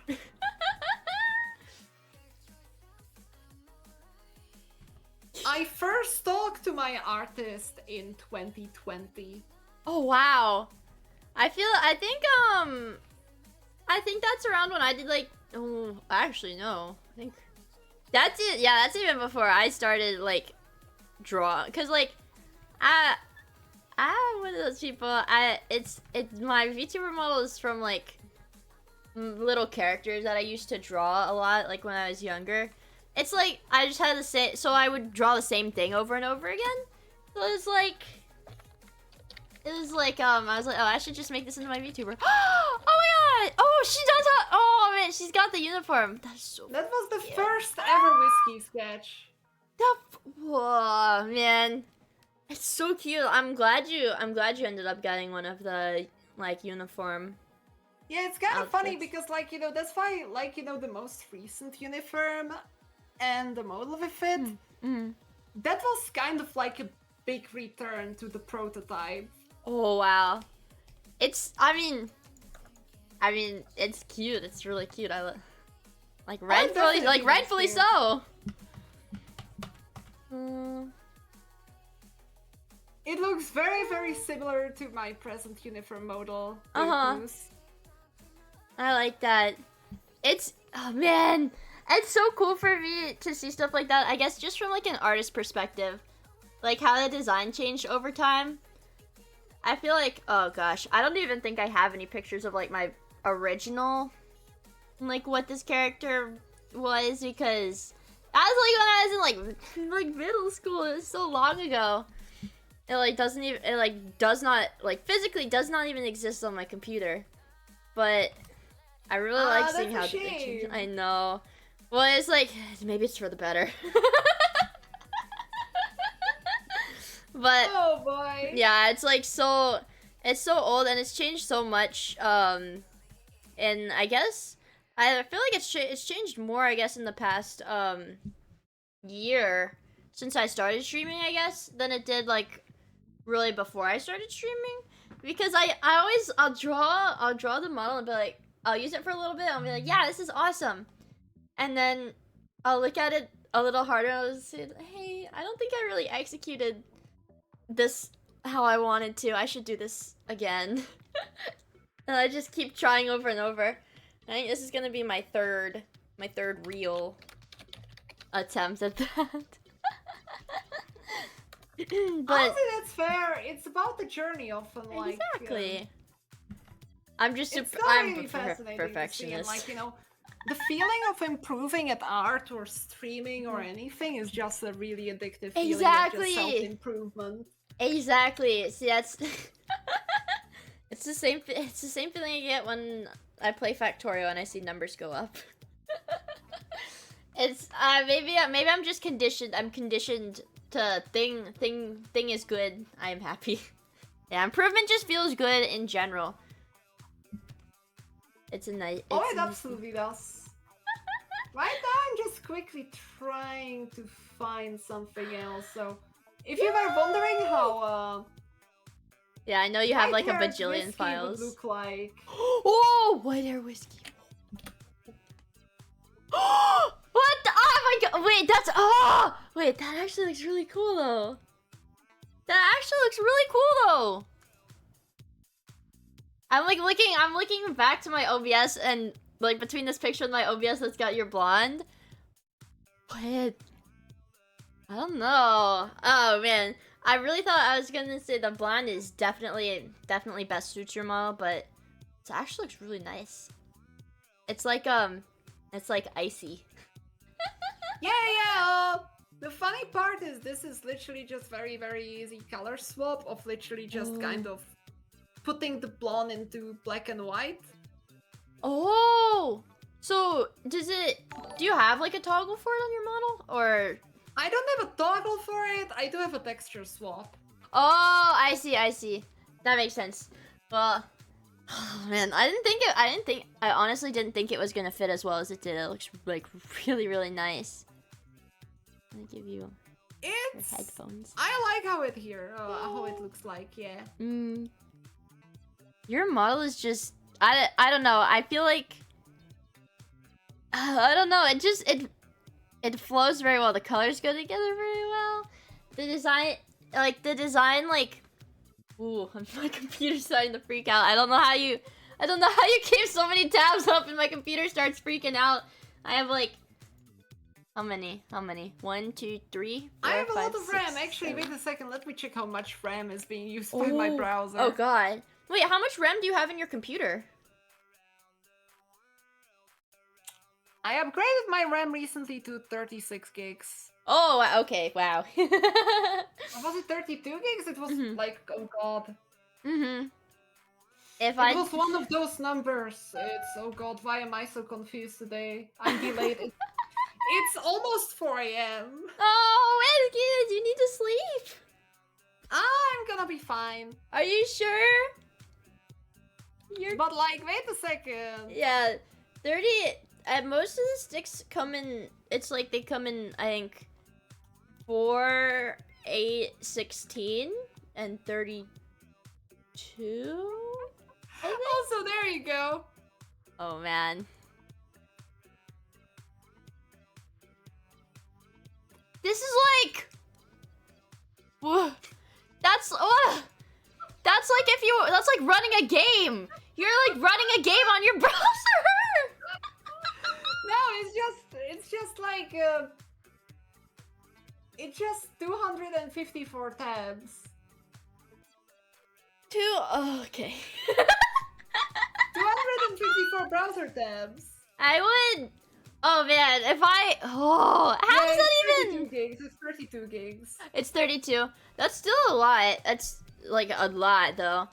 I feel like Yeah, it's PowerSoft 2. My bad. yeah. I apologize, chat. No, they're gonna if you apologize, you have to double down and say no, I was definitely right. It was 36, or else they'll be like, we got you, we got you, we got you. I do admit whenever I'm wrong. It's perfectly fine. Like, yeah, I get it. doubling down would cost me way more fucking effort down the line. Okay, I get it. I really, oh man, wait, what graphics card do you have then? You have 32 gigs of RAM?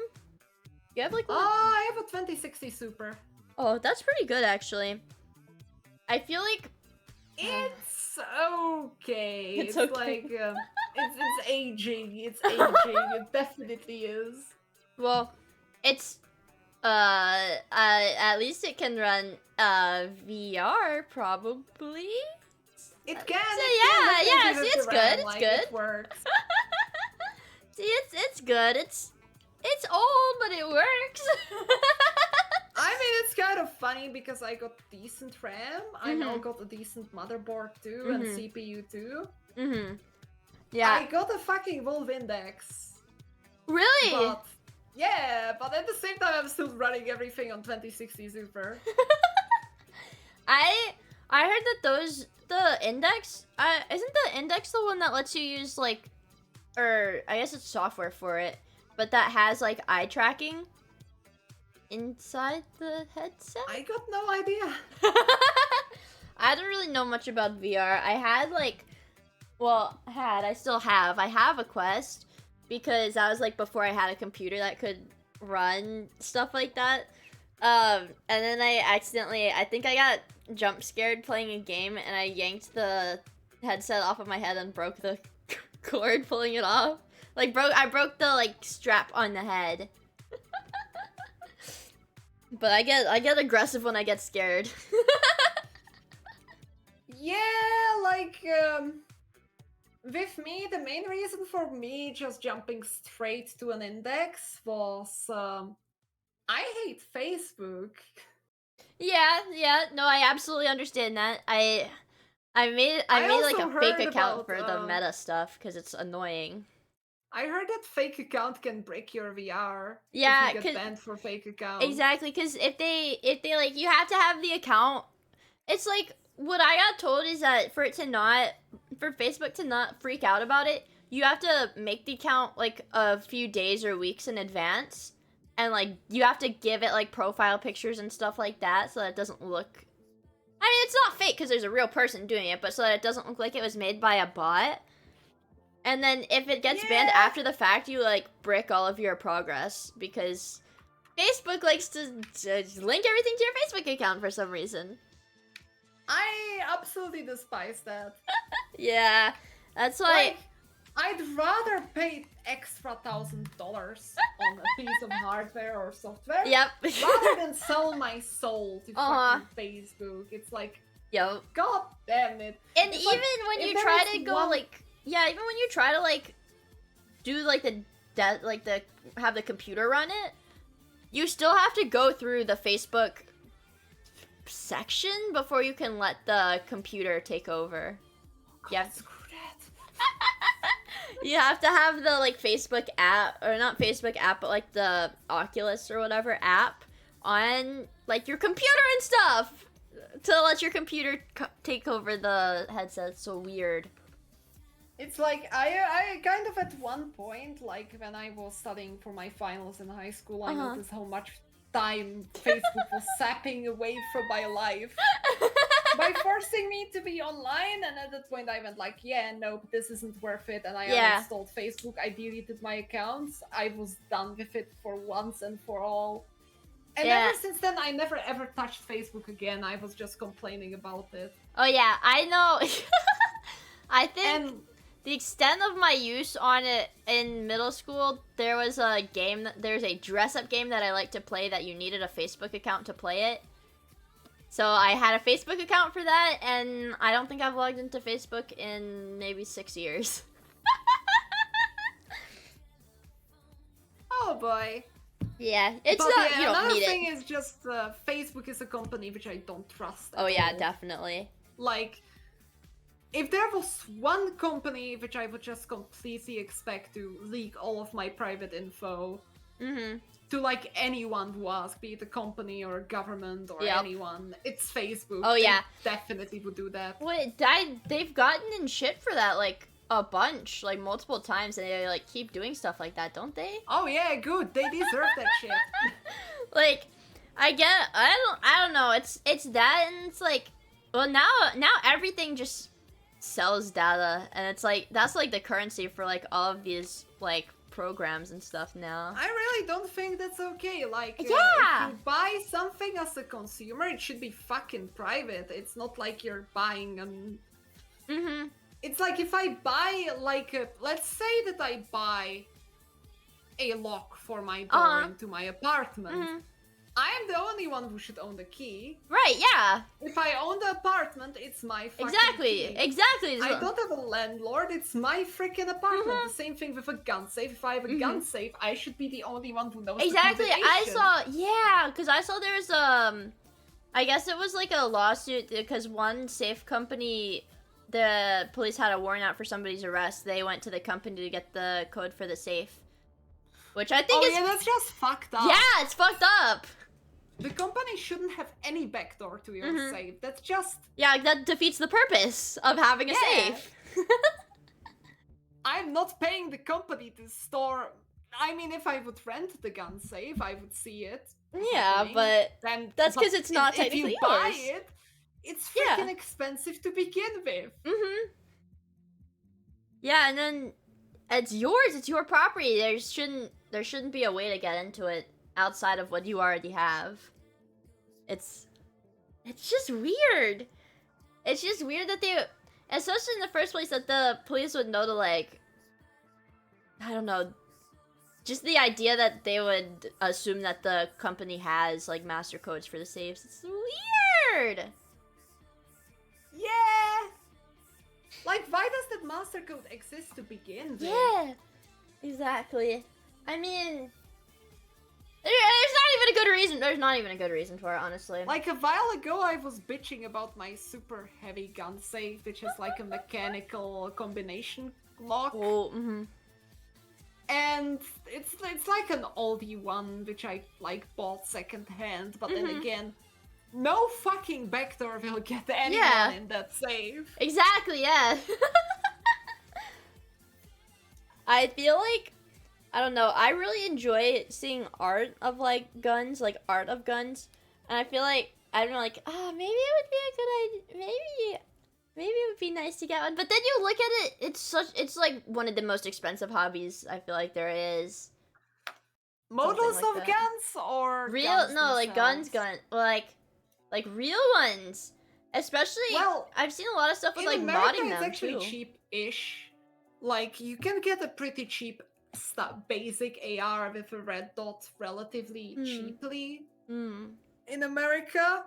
There are like a lot of videos online which would cover this better than I do, because I don't know that much. I don't know that much about American gun laws because, again, I'm a Euro. Yeah.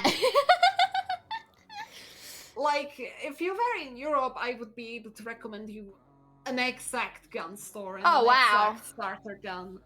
Oh wow. Like, In the United States, it's probably gonna be some sort of an AR. Mm-hmm. There are some gun YouTubers which I could recommend, probably.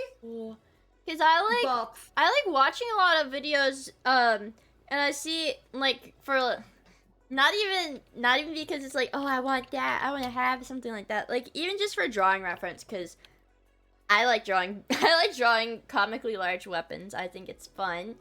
But it's like some of these like mods that people like purchase or like make is so insanely expensive. Like I couldn't believe it when I saw some of these things that were like thousands of dollars, like and more. Well, yeah, like when I look at my most expensive rifle, it's definitely passing, like, you know, the 4 digits and going into 5 over the years. Yeah, it's your baby. It's your baby. But that one is my baby, exactly. And even like that, I would say that the most expensive portion of that rifle is the sight. Yeah, the sights are really, that's what I've seen, the sights are really expensive. I guess it's like an accuracy thing, maybe? I don't really know about the logistics of it. Well, the sight really, oh god, the sights and accuracy, that is a whole story on its own. Oh boy. Without getting deeper down the rabbit hole, I need to say that my sight I just lucked out on because I could buy it for half price from someone who was getting a better one. Ooh. Okay, sights are, they're complicated? Depends on the sight, like, for example, like a basic most AR, you can make a budget rifle which is going to be decently good for both home defense and just fun shooting for $1,000. I see. See, there's like, it's because I don't want to compare it, but it feels kind of like Legos to me, you know, a little bit. Just with how customizable stuff is. It's like, you know, there are multiple types of adult toys, and guns are definitely one of them. You just use them in the correct way. Yep, exactly. It's a high responsibility adult toy. I mean, I've seen people who put way more money into miniatures than I put in guns. Oh, yeah. Yeah, I feel like, oh god, yeah, I know miniatures, once you, I mean, they're expensive on their own. But once you get into like metal, like miniatures with metal components and like resin and like big ones, I've seen like Warhammer miniatures that are like, I don't know if they're like licensed or whatever, but they were like, it's for like a Titan and it's like thousands of dollars, like $4,000 for like an unpainted, for like the unpainted, like. Yeah. Like, if I open the games, god damn it, wait a second. Yeah, if I open the Games Workshop website... Games Workshop is so expensive. It is insanely, like... If I quickly look at Warhammer 40k, and I look at, like, for example, let's say... let's go with the Space Marines. They are the poster boys. Yeah, I personally don't play them, but like, yeah. I look at the Vanguard Task Force, which is immediately advertising to me, and that's 110 euros for one group of models. Oh gosh. That's the tiny one. That's the tiny one, yeah. If I look at, like, you know, the... Let's see... Order by price high to low. Okay, this definitely excludes the super heavy models. Where are they? Yeah, I know there's a separate website that's got a lot of the really big ones. I forget what it was called though. Yeah, I'm just kind of trying to figure out where. Either way though, the Games Workshop stuff is, even like for the sets they have, it's like $100+ for a lot of them. Yeah, like, to build an army, you probably would get into the 4 digits, so it's kind of the same as getting your first rifle. So you yeah, you have to Forge choose World between has some of the yeah, big Forge ones. World has the insane ones. I think. But Forge World is actually, this is actually a little bit of Warhammer Fantasy trivia. Ooh. You know the Chaos Wars, right? Yeah, yeah. You know the Legion, which I like use, the little armored dwarves with the rifles, the long-ranged ones. Oh, yeah. So those are based on the Forge World model. Like the stuff in the game? Yeah, in Total War Warhammer, it's based on Forge World models. Oh, that's sick actually. What the heck? I think I saw the Titan models on Forge World the last time I was on there. And it was like, I think it was like $4,000 or something for like, it was like the base, like without additional guns, and it was like another shitload of money for the guns, like the big guns. Yeah. I feel like it's pretty fancy. Yeah. I feel like it's something I'm like, I should have gotten into this when I was older, when I'm salaried. I shouldn't. I need a steady source of income to be into these. I mean, honestly, you could still, like, you know, earn enough money from a part-time job to get your, like, first gun, like, $1,000. Yeah. To get into guns for the first time. I feel like a lot of stuff like that, it's just like getting into it is like a really deep rabbit hole, and if you don't get into it, you don't get into it. But if you do get into it, you just go super, super far. Like super fast. Yeah. Duke Boost, that's like, you know, probably like, you know, the very low estimate. The 1,000 is the very lowest, yeah. What do you mean that should not be the first gun bucket? Do you want do you want one extra digit, like 10,000? I think it's good. I think it's good advice. I think 1,000 is like, you know, a solid first gun budget. I really I don't know. I guess maybe it's an internet thing that like I'm able to see a lot of VTubers that are into that. You know, it's really nice being able to see a lot of people share that kind of stuff. I was like, oh, I thought it was like a weird interest, but actually a lot of people are into it, so it's okay. I would also say that, like, you know, honestly, with any hobby, people invest shitloads. Yep, exactly. I know, like, computer nerds which invest that much money into guns. I see VTubers who blow double the amount of money which I blew in last 6 months into guns. Wow. I see them blow it in 1 month into art. Yeah, I get it. Like, I can say, now that I look at it, I guess I have spent a sizable amount of money over the years on Gundam models, because I really like those are my plastic crack. I really like my Gundam models. But that and oh god, behind me, like on one of my shelves, I still need to assemble it and paint it. I got a model of a Walker tank from 86. From 86, the anime. Oh! Wait a second. How big is it? Wait, what?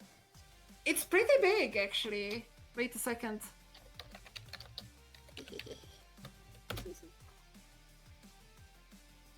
Let me fucking find it.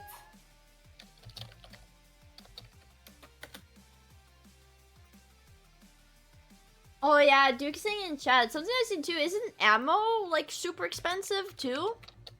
Like, I saw somewhere that it was like ridiculously. Depends on the ammo type and the area. Oh. Like there's like rare ammo? Or it's just like expensive to produce. I see. I can't find the exact model I got, but like it's this kind of model. The 86 anime model. That's so cool! It does look so good. That's it's so super cool. detailed, like I'm saving that one for when I will have a lot of free time. That's gonna be my vacation. I'm just gonna disappear for a week. No one will ever know where I am, and I will be assembling my plastic crack and painting it. I get it.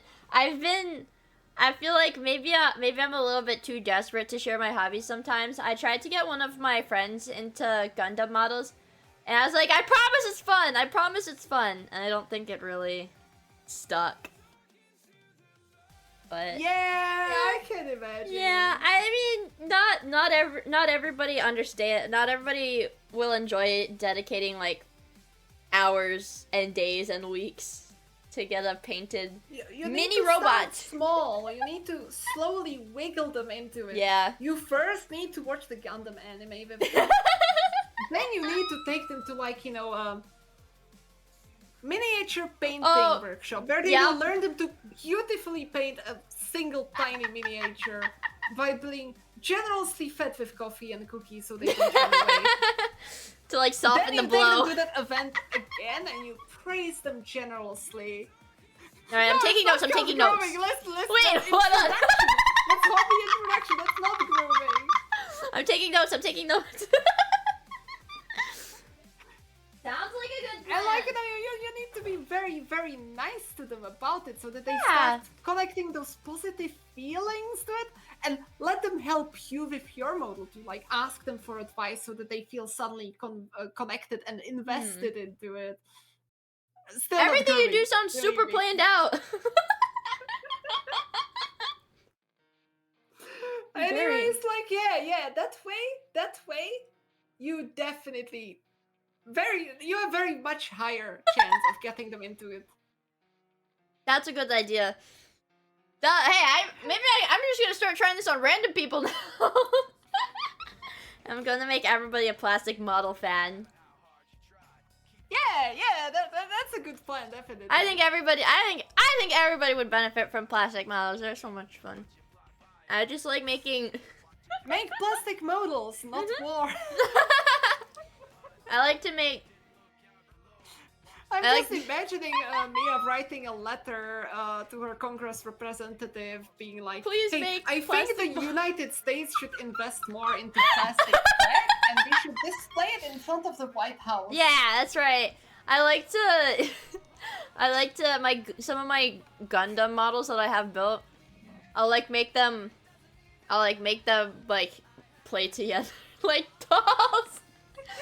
Cause they're basically dolls. They're just robots with guns. It's still dolls. They're cool. Yeah, they're like best. I pretend that they're best friends. I really like models. How much do you actually know about the Gundam setting in general? I'm like super deep into it. Yeah.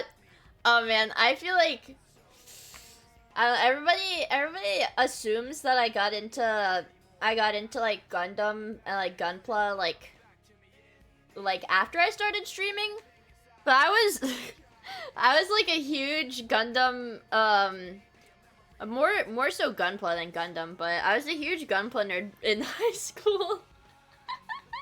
And I would go to like little as my hobby store, I would go to the little weekly Gunpla building nights. With what my got friends. You into them to begin with, actually? That kind of robots, anime, and such. Well, I think what got me into it at like the very first was one of my friends had must have just watched Mobile Suit Gundam Unicorn, and I was like, oh, this is a really cool show. I think you would like it. So I watched it, and I I really liked it. And I was like, wait, I want to have that robot from the show in my room. So I have it's actually pretty bad. I have 2 unicorn kits, a Banshee kit, and I mean Phoenix technically isn't from Unicorn, but I have one of those kits too. So it's like building the exact same kit 5 times in a row. That is really, really wholesome. It's dedication. I really like the series. But I feel honestly, it's kind of it's really, really fascinating to see how people got into their main hobbies sort of things. Yeah, well, what really got me into guns, like when I look at the first trace of me starting to get that deep interest into guns, it was funnily enough Stargate. Really? Yep. You see, it was like I was a kid. I was a small fucking kid when I first saw Stargate. Because you see, it's kind of funny because, like, I believe it was my uncle where I first, like, saw it, and I found out that my mother liked that show too. My mother's weird too in her own way. She's a great person, but she's weird in her own way. It's okay. My dad does miniatures too. Nice. My dad actually did miniatures too, but he did, like, military vehicle models. Like planes. Yeah, my dad has a dwarf company. And I actually got him to start playing the original Dawn of War game recently. Because I kept... Wait, like the Fantasy Dwarf Company? Yeah, Fantasy Dwarf Company, yeah. But I was like, I think you would like 40K. And I was like, did he base them on any dwarven faction from the game, or did he make his own? I couldn't tell you because I don't think I've actually ever played dwarves, but they're really cool. They're tiny. I say they're tiny because the only miniature I have right now is the Bellicor that I still need to finish, and that one is like huge compared to them. Oh, I'm asking because I also got some dwarven models and I painted them in the colors of Zafbar. Oh, nice. I really enjoyed the dwarven books from Warhammer Fantasy and got into, like, painting dwarves because they were fun to paint, like, really. Right, yeah. I think the only reason, because I knew I was like, it would be easier to start with, like, the cheaper, smaller miniatures, but the Bellicor model is, like, closer to the size of the gunpla that I'm used to working with, so I figured I would be more used to working with something of that size, like painting something like that, because I've painted gunpla before, but I've never painted something super tiny. And I think I'm a little clumsy with my hands when it comes to, like, actual handwork, so I didn't want to do something super tiny. Yeah, for me, the first experience, like, painting things was very, very tiny ships, and I just kind of went, the first time I ever went to buy one, I just went, like, I looked at the prices, I looked at my budget, and I went, like, oh no. Oh, no, I'm buying the small one. Right, I need to buy the paints and shit, I need to fit that into my budget, and so I can make money for myself. So I bought the tiny one, and then I kind of, like, looked at that and wanted to start painting. I went, like, how the fuck do I paint something so tiny, and started looking up guides online. I know, I was like really not weirded out, but just surprised, like, because my dad, it's like a man cave, but it's actually just our garage. He's got, like, a painting setup, like a gunpla and painting setup in our garage, and some of the, like, paint brushes he has for like detailing, it's like there's only, like, I'd never seen a paintbrush like that before, but it has, like, only, like, one or two, like, little hairs on it for, like, the tiniest lines and stuff like that. Yeah, I've seen those. It's always super fascinating to see someone work with it. Oh, I talked about my dad too much. They say they want to marry him. I try to work on it. Like with something this small, when I get working on this small details, I get super. Yeah, exactly. I don't know, maybe I feel like part of it stems from me being, like, super perfectionist. If I, like, I don't know what I would do People if stopped counting the like. I would freak out if I got, like, then I get conscious of it. I'll get conscious of it.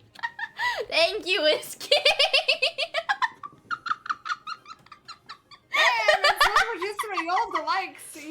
You're really just. It doesn't. I think there's a cooldown on it, so it only counts some of them. There's obviously not a cooldown on your buff. But I would freak out if I messed up painting something and I wasn't able to like undo it. Oh my god.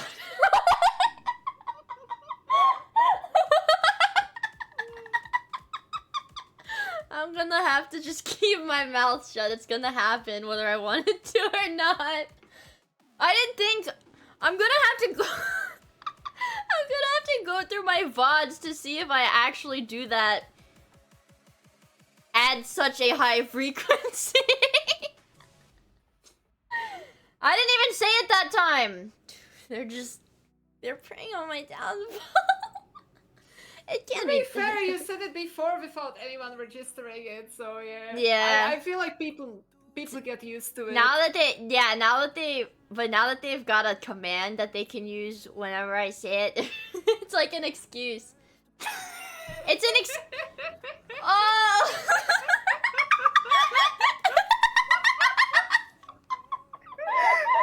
I'm gonna have to like program.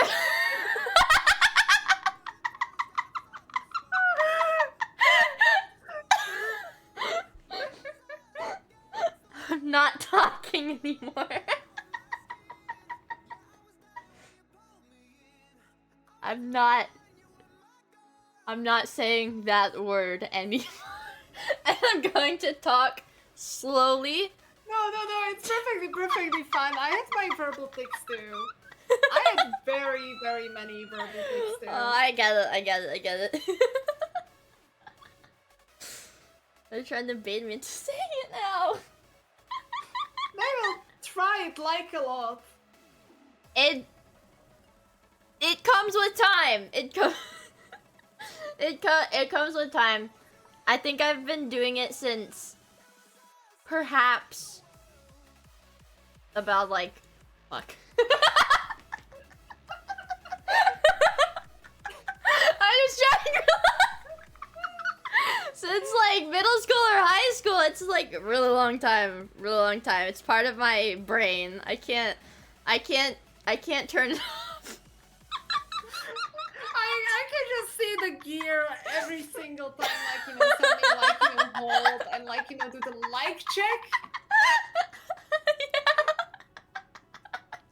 I just see the sentence structure just, suddenly, hey, here should be a 4-letter word. Let's figure something out that's gonna fit in that. That's not the word like.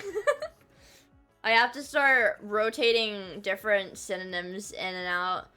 So I can say anything. So I can say anything else. You can start putting like foreign language words there. Yeah, I don't even have an excuse. I can only speak English. And I talk like this. It's okay though. No, it's perfectly fine. It's endearing. It's very nice. It's unique. It's your word. You use it so frequently. It's probably that's my word. The word is copyrighted by me. I think like trademark. It's something that I think if I took a public speaking class, they would crack down on it and they would get really mad at me and tell me, stop doing that. But I don't have to take a public speaking class this semester. I have to do that next semester. Oh god, yeah, like this kind of like, god damn it, you're infecting me. I'm sorry. This kind of stuff, this kind of classes, this type of avoiding repetition in written and spoken word is just a thing. I'm super it's weird. That's the weird thing though, because I'm super conscious about avoiding that sort of thing in writing, but when I talk, it's like the same 10 words cycled in and out. And I think I can talk. I'm just seeing the Miia conversation flowchart just well, like and like verb, and then like verb, adjective, like. I think maybe people get used to it so they don't like maybe.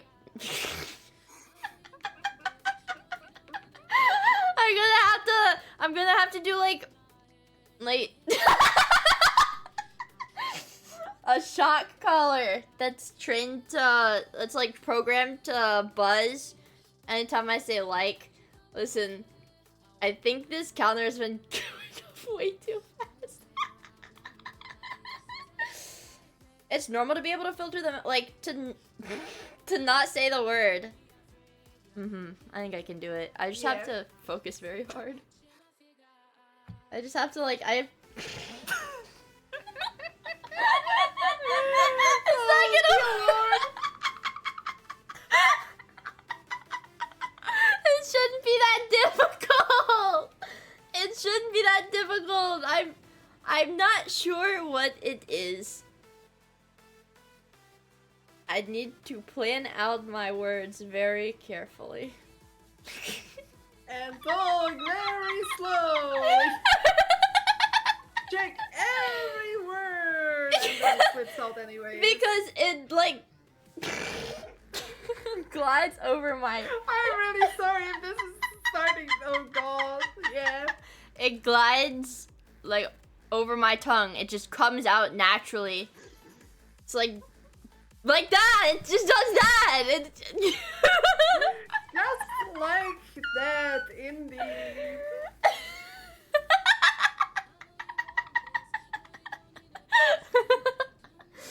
I'm really scared. I'm really scared to go back through my VODs and try to pinpoint moments like this. I think it's gonna happen a lot. It scares me a little bit. I mean, that word is also used a lot of times in the English language, even if you don't use it as some sort of universal filler to a sentence. Yeah, it's a filler word. I guess I used to, when I was younger, it was I would be like like anytime I was talking and I didn't know what word to say next, I'd just say But I feel like just kind of connect stuff. Come on! You said it actually earlier during that sentence. I did not count the last one. So so it was okay. So it was generous. It was generous too. I'll get better at it. And you can tell when I'm focusing on not saying it because it gets robotic. Oh, it's perfectly fine. It's fun. It's good fun. I'm sorry if me jabbing at it. No, not at all, not at all. I do not Crowbar, I do not enjoy the counter. Didn't you? Wait a second. That would be a proper use of the word. Did you not say that you enjoy number in games going high? Oh, fuck. I guess you're right. Oh man, I guess you're right. How? I'm like conflicted. Alright, maybe it's fine for.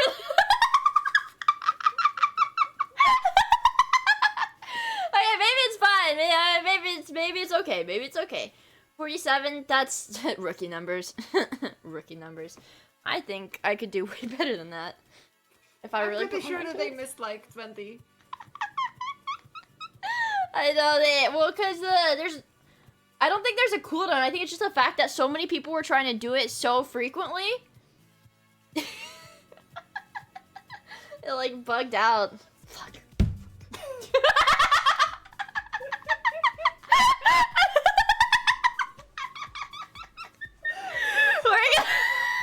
We're gonna get there.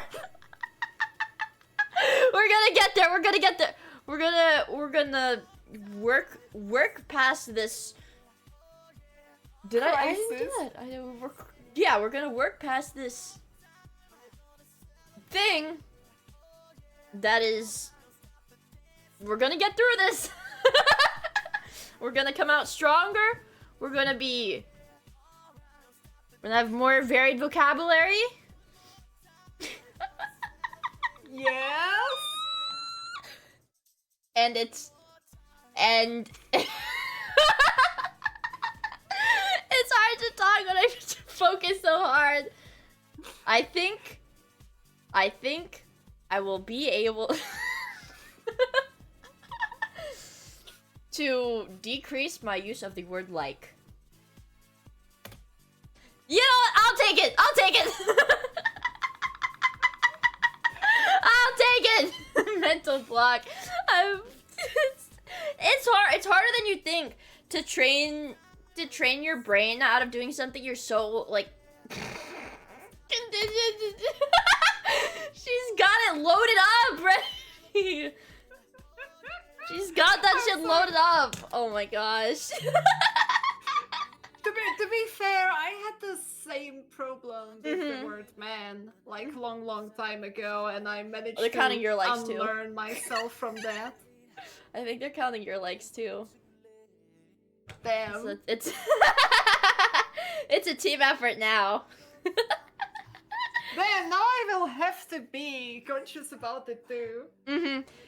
Exactly, that's part of the reason I'm worried about taking a public speaking class, because I do need to have one for college. But I know it's gonna be hell because I have so many bad, like, speaking habits that I've learned. And it's gonna be, I don't even know if one semester is enough to unlearn all of the habits. Wait, no, people did it without you saying it. Come on. I caught myself. Noticing it? It was really like really fast. It was really fast. No, you said it.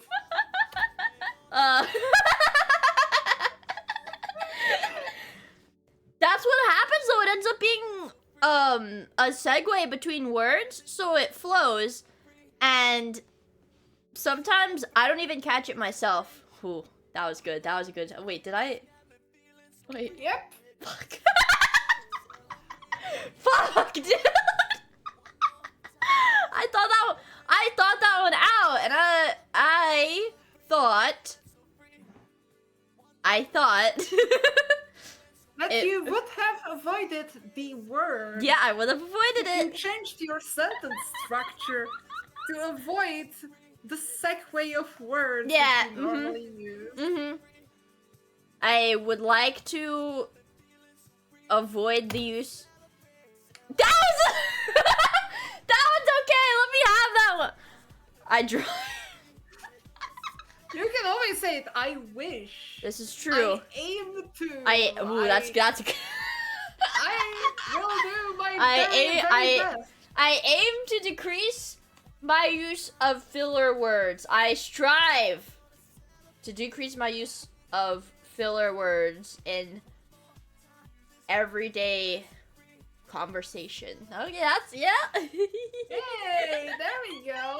Yeah, what the fuck? Why are you correcting my English? Because it's funny. Yeah, we're gonna be super sophisticated now. Did you get those big? They're being mean. To be absolutely fair, now I have to watch the way I speak too, because... Exactly, because they're gonna get both of us for it now. Now they are going to watch what I say too. That's right, I'm not going down alone. You're coming with me. It's to not be fair, though, I should also go to sleep. Whiskey, what time is it? Whiskey, what time is it? 4:11 a.m. Whiskey! Oh my gosh! Yeah, normally I would go for a bit longer, but go tomorrow to I bed. got some work to take care of. Go to bed! Oh my goodness! It was extremely fun. Yeah, I was glad we could cool. hang out, even if we couldn't do the full collab today. It was a whole lot of fun. I'm gonna send you and really get a lot of. Do think about what games you would like to play together. I said it. Yeah, I'm gonna send Which games you would enjoy to play together? Whiskey, have you heard of this? Also, this is super nice. I feel it's incredible that you draw everything in a single layer. Only on this, my model's not like that, but Only my I mean, my the fun model can't be my fun made jaws. in that way because it needs to be layered, to be rigged. Whiskey, how do you feel about an isometric automation simulator game called Factorio? It does have multiplayer support. I didn't actually play it yet. Saffron's so that's like going to be hell of a she's fun like to get rubbing her into. hands. I know she's like rubbing her hands together.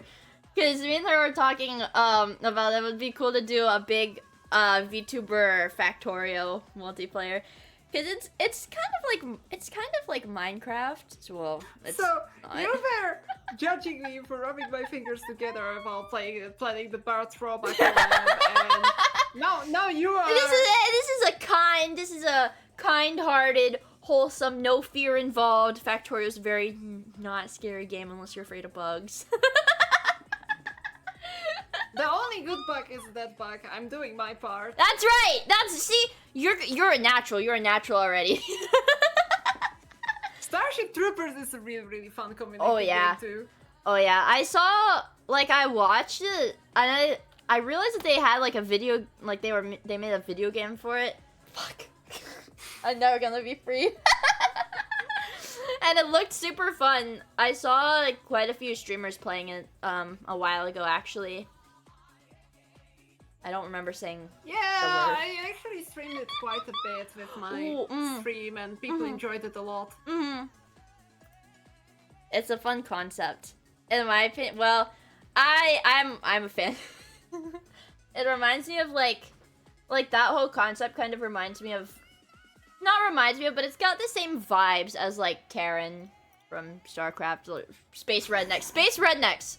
I like Space Rednecks. I like stupid space people. No, I enjoy them. I enjoy them.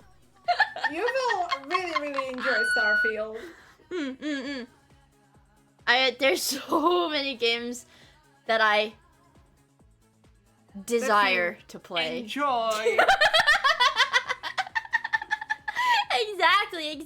You feel invested into. Yeah. I would like to invest my time in a lot of these games. Wait, did I? Dude, Yeah? I'm gonna rewatch this to catch. I'm gonna have to rewatch this to catch every single time. You said it. I'm. No, I mean every single time you said it. I'm going to. No, have I did not mean you said it. Okay. But yeah. Okay. I'm very careful. I'm walking on eggshells right now. I'm being very careful. You are going to be watching for 3 hours though and paying attention to every single And word, so. I'm gonna have my head in my hands, like.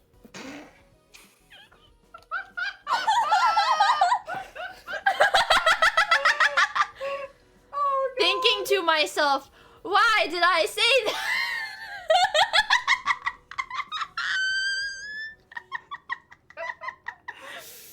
No, I had the exact same feeling rewatching my debut. I was just seething and just screeching, suffering inside every single time I get it. the old whiskey did her verbal Oh, yeah. kick, which I fucking yeah. hated.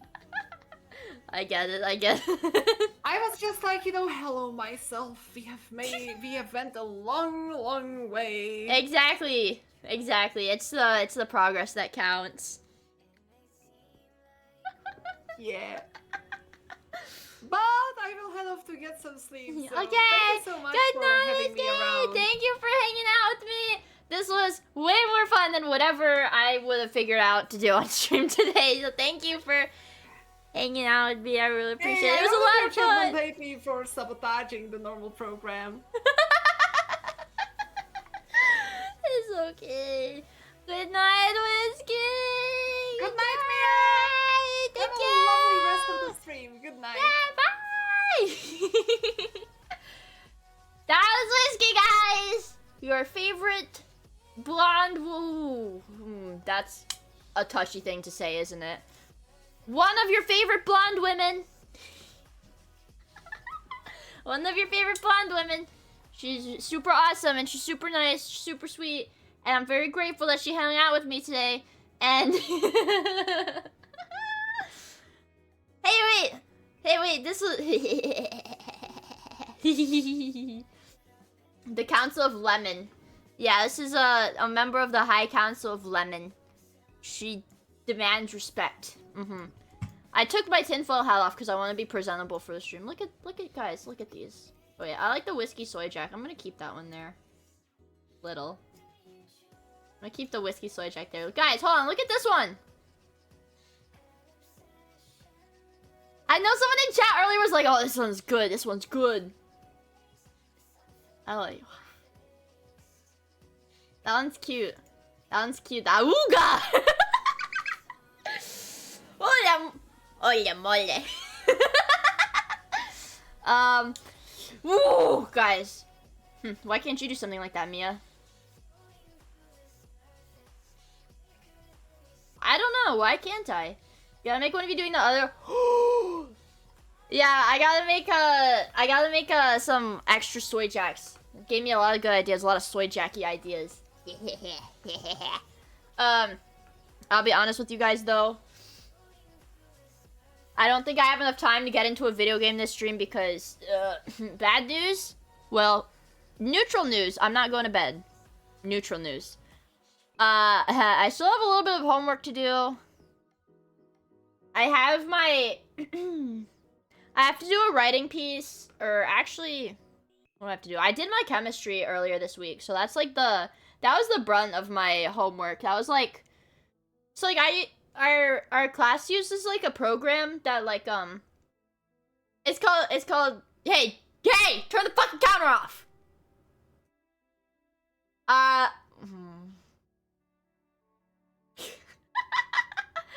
Our class uses, a software that basically does the homework assignments and the textbook, you know, all in one thing.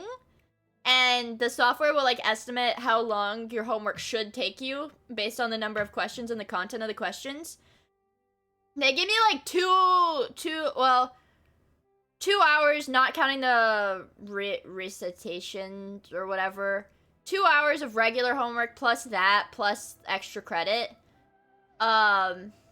Is it Alex? It's the Pearson one. It's the Pearson one. No, not presentation. It's like recitation. Bro got my lab mastering. Yeah, I got fucking mastering, dude. And it sucks and I hate it. I've used it before. Yeah, it's dookie, it's doo-doo, I don't like it. But the good news is that it kind of estimates how long my homework should take, so I was able to get my homework done before, yeah, recitation. Yeah. Yeah, but I already did that, so that's like that was like my actual like homework that is content. One of my classes just doesn't have homework. Guys, did I tell you guys, not only does it not have homework, it's in the fucking planetarium, so the chairs are really, really comfy. So I'll never get homework for that class. And then I also have my engineering class doesn't have tests, but that one does have weekly homework assignments.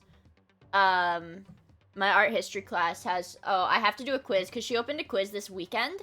Because she was like, make sure you do the quiz over the weekend. So I have to do the quiz. And then I work, I work tomorrow all day. I'll stream after though. I work Monday. And I have to go to school after I go to work on Monday. And then I'll come home and I'll probably stream. And I don't work on Tuesday, so I'll stream on Tuesday. And then I go to school on Wednesday. I can't stream on Wednesday because I'll be at school. Yeah. Damn, where do I sign up for that class? Actually, you can't sign up for that class because the registration deadline is passed. But I got to go do homework and shit. Boring stuff. I did want this to be a full-length stream, but I'll be honest with you guys. If I started playing a game, this would be an 8-hour stream, and then I would not get my homework done, and then I would get in trouble for not getting my homework done. Does that make sense? Do you understand? Do you understand my logic here? It would be a little... Yeah, I'm gonna have a productive night, but I do your homework on stream, I wouldn't get it done. I wouldn't get it done. I know how I work, I would not get it done, unfortunately. But I do appreciate you guys stopping by and hanging out with me and Whiskey. I'm really happy that Whiskey could hang out with me. I get super nervous, you guys, because here's the thing. I've never done like one-on-one scheduled collab. I think the only thing I've done is back in the when, way back when, I did like an unscheduled collab with Yuri once.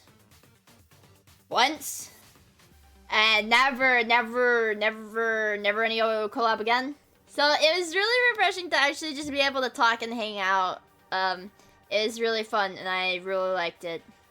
And I like Whiskey. Whiskey's super nice.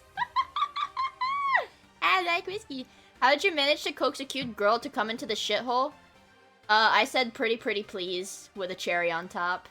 No girl can resist that. So it is actually, well, I say it's a bit earlier than usual. It's 10:30. Let's see who is chill. Oh shit! It's Jet's birthday! It's Jet's birthday! It's Jet's birthday, you guys. It's Jet's birthday! Yes, it's Jet's birthday, you guys. Very important. It's Jet's birthday. This is very important, you guys. This is not something that we can... avoid. Or, not avoid. Not avoid. Avoid isn't the word. No, it's not something we can ignore, you guys. It's Jet's birthday. It's Jet's birthday. It's Jet's birthday, guys. It's Jet's birthday. Neglect. We're not gonna neglect Jet's birthday. Jet's birthday. It's Jet's birthday. Your clowns are here. Oh, I like that one, guys. Wait, we can do that one too. Yeah, it's really hard. I can't copy paste it. Okay. Control C, Control V. We're gonna figure this one out, boys. All right, let's do the clown one. I like the clown one. I wish the raid would actually reflect the amount of people in the stream. Upsetty. This is upsetty. I want everybody to see Jets. Send in the clussy love. Yeah, clussy guys. You know how the West feels about clussy. Yeah, but I don't know what I'll stream tomorrow. I was thinking about going back to Minecraft, checking on our Greg world. Oh, okay, bye.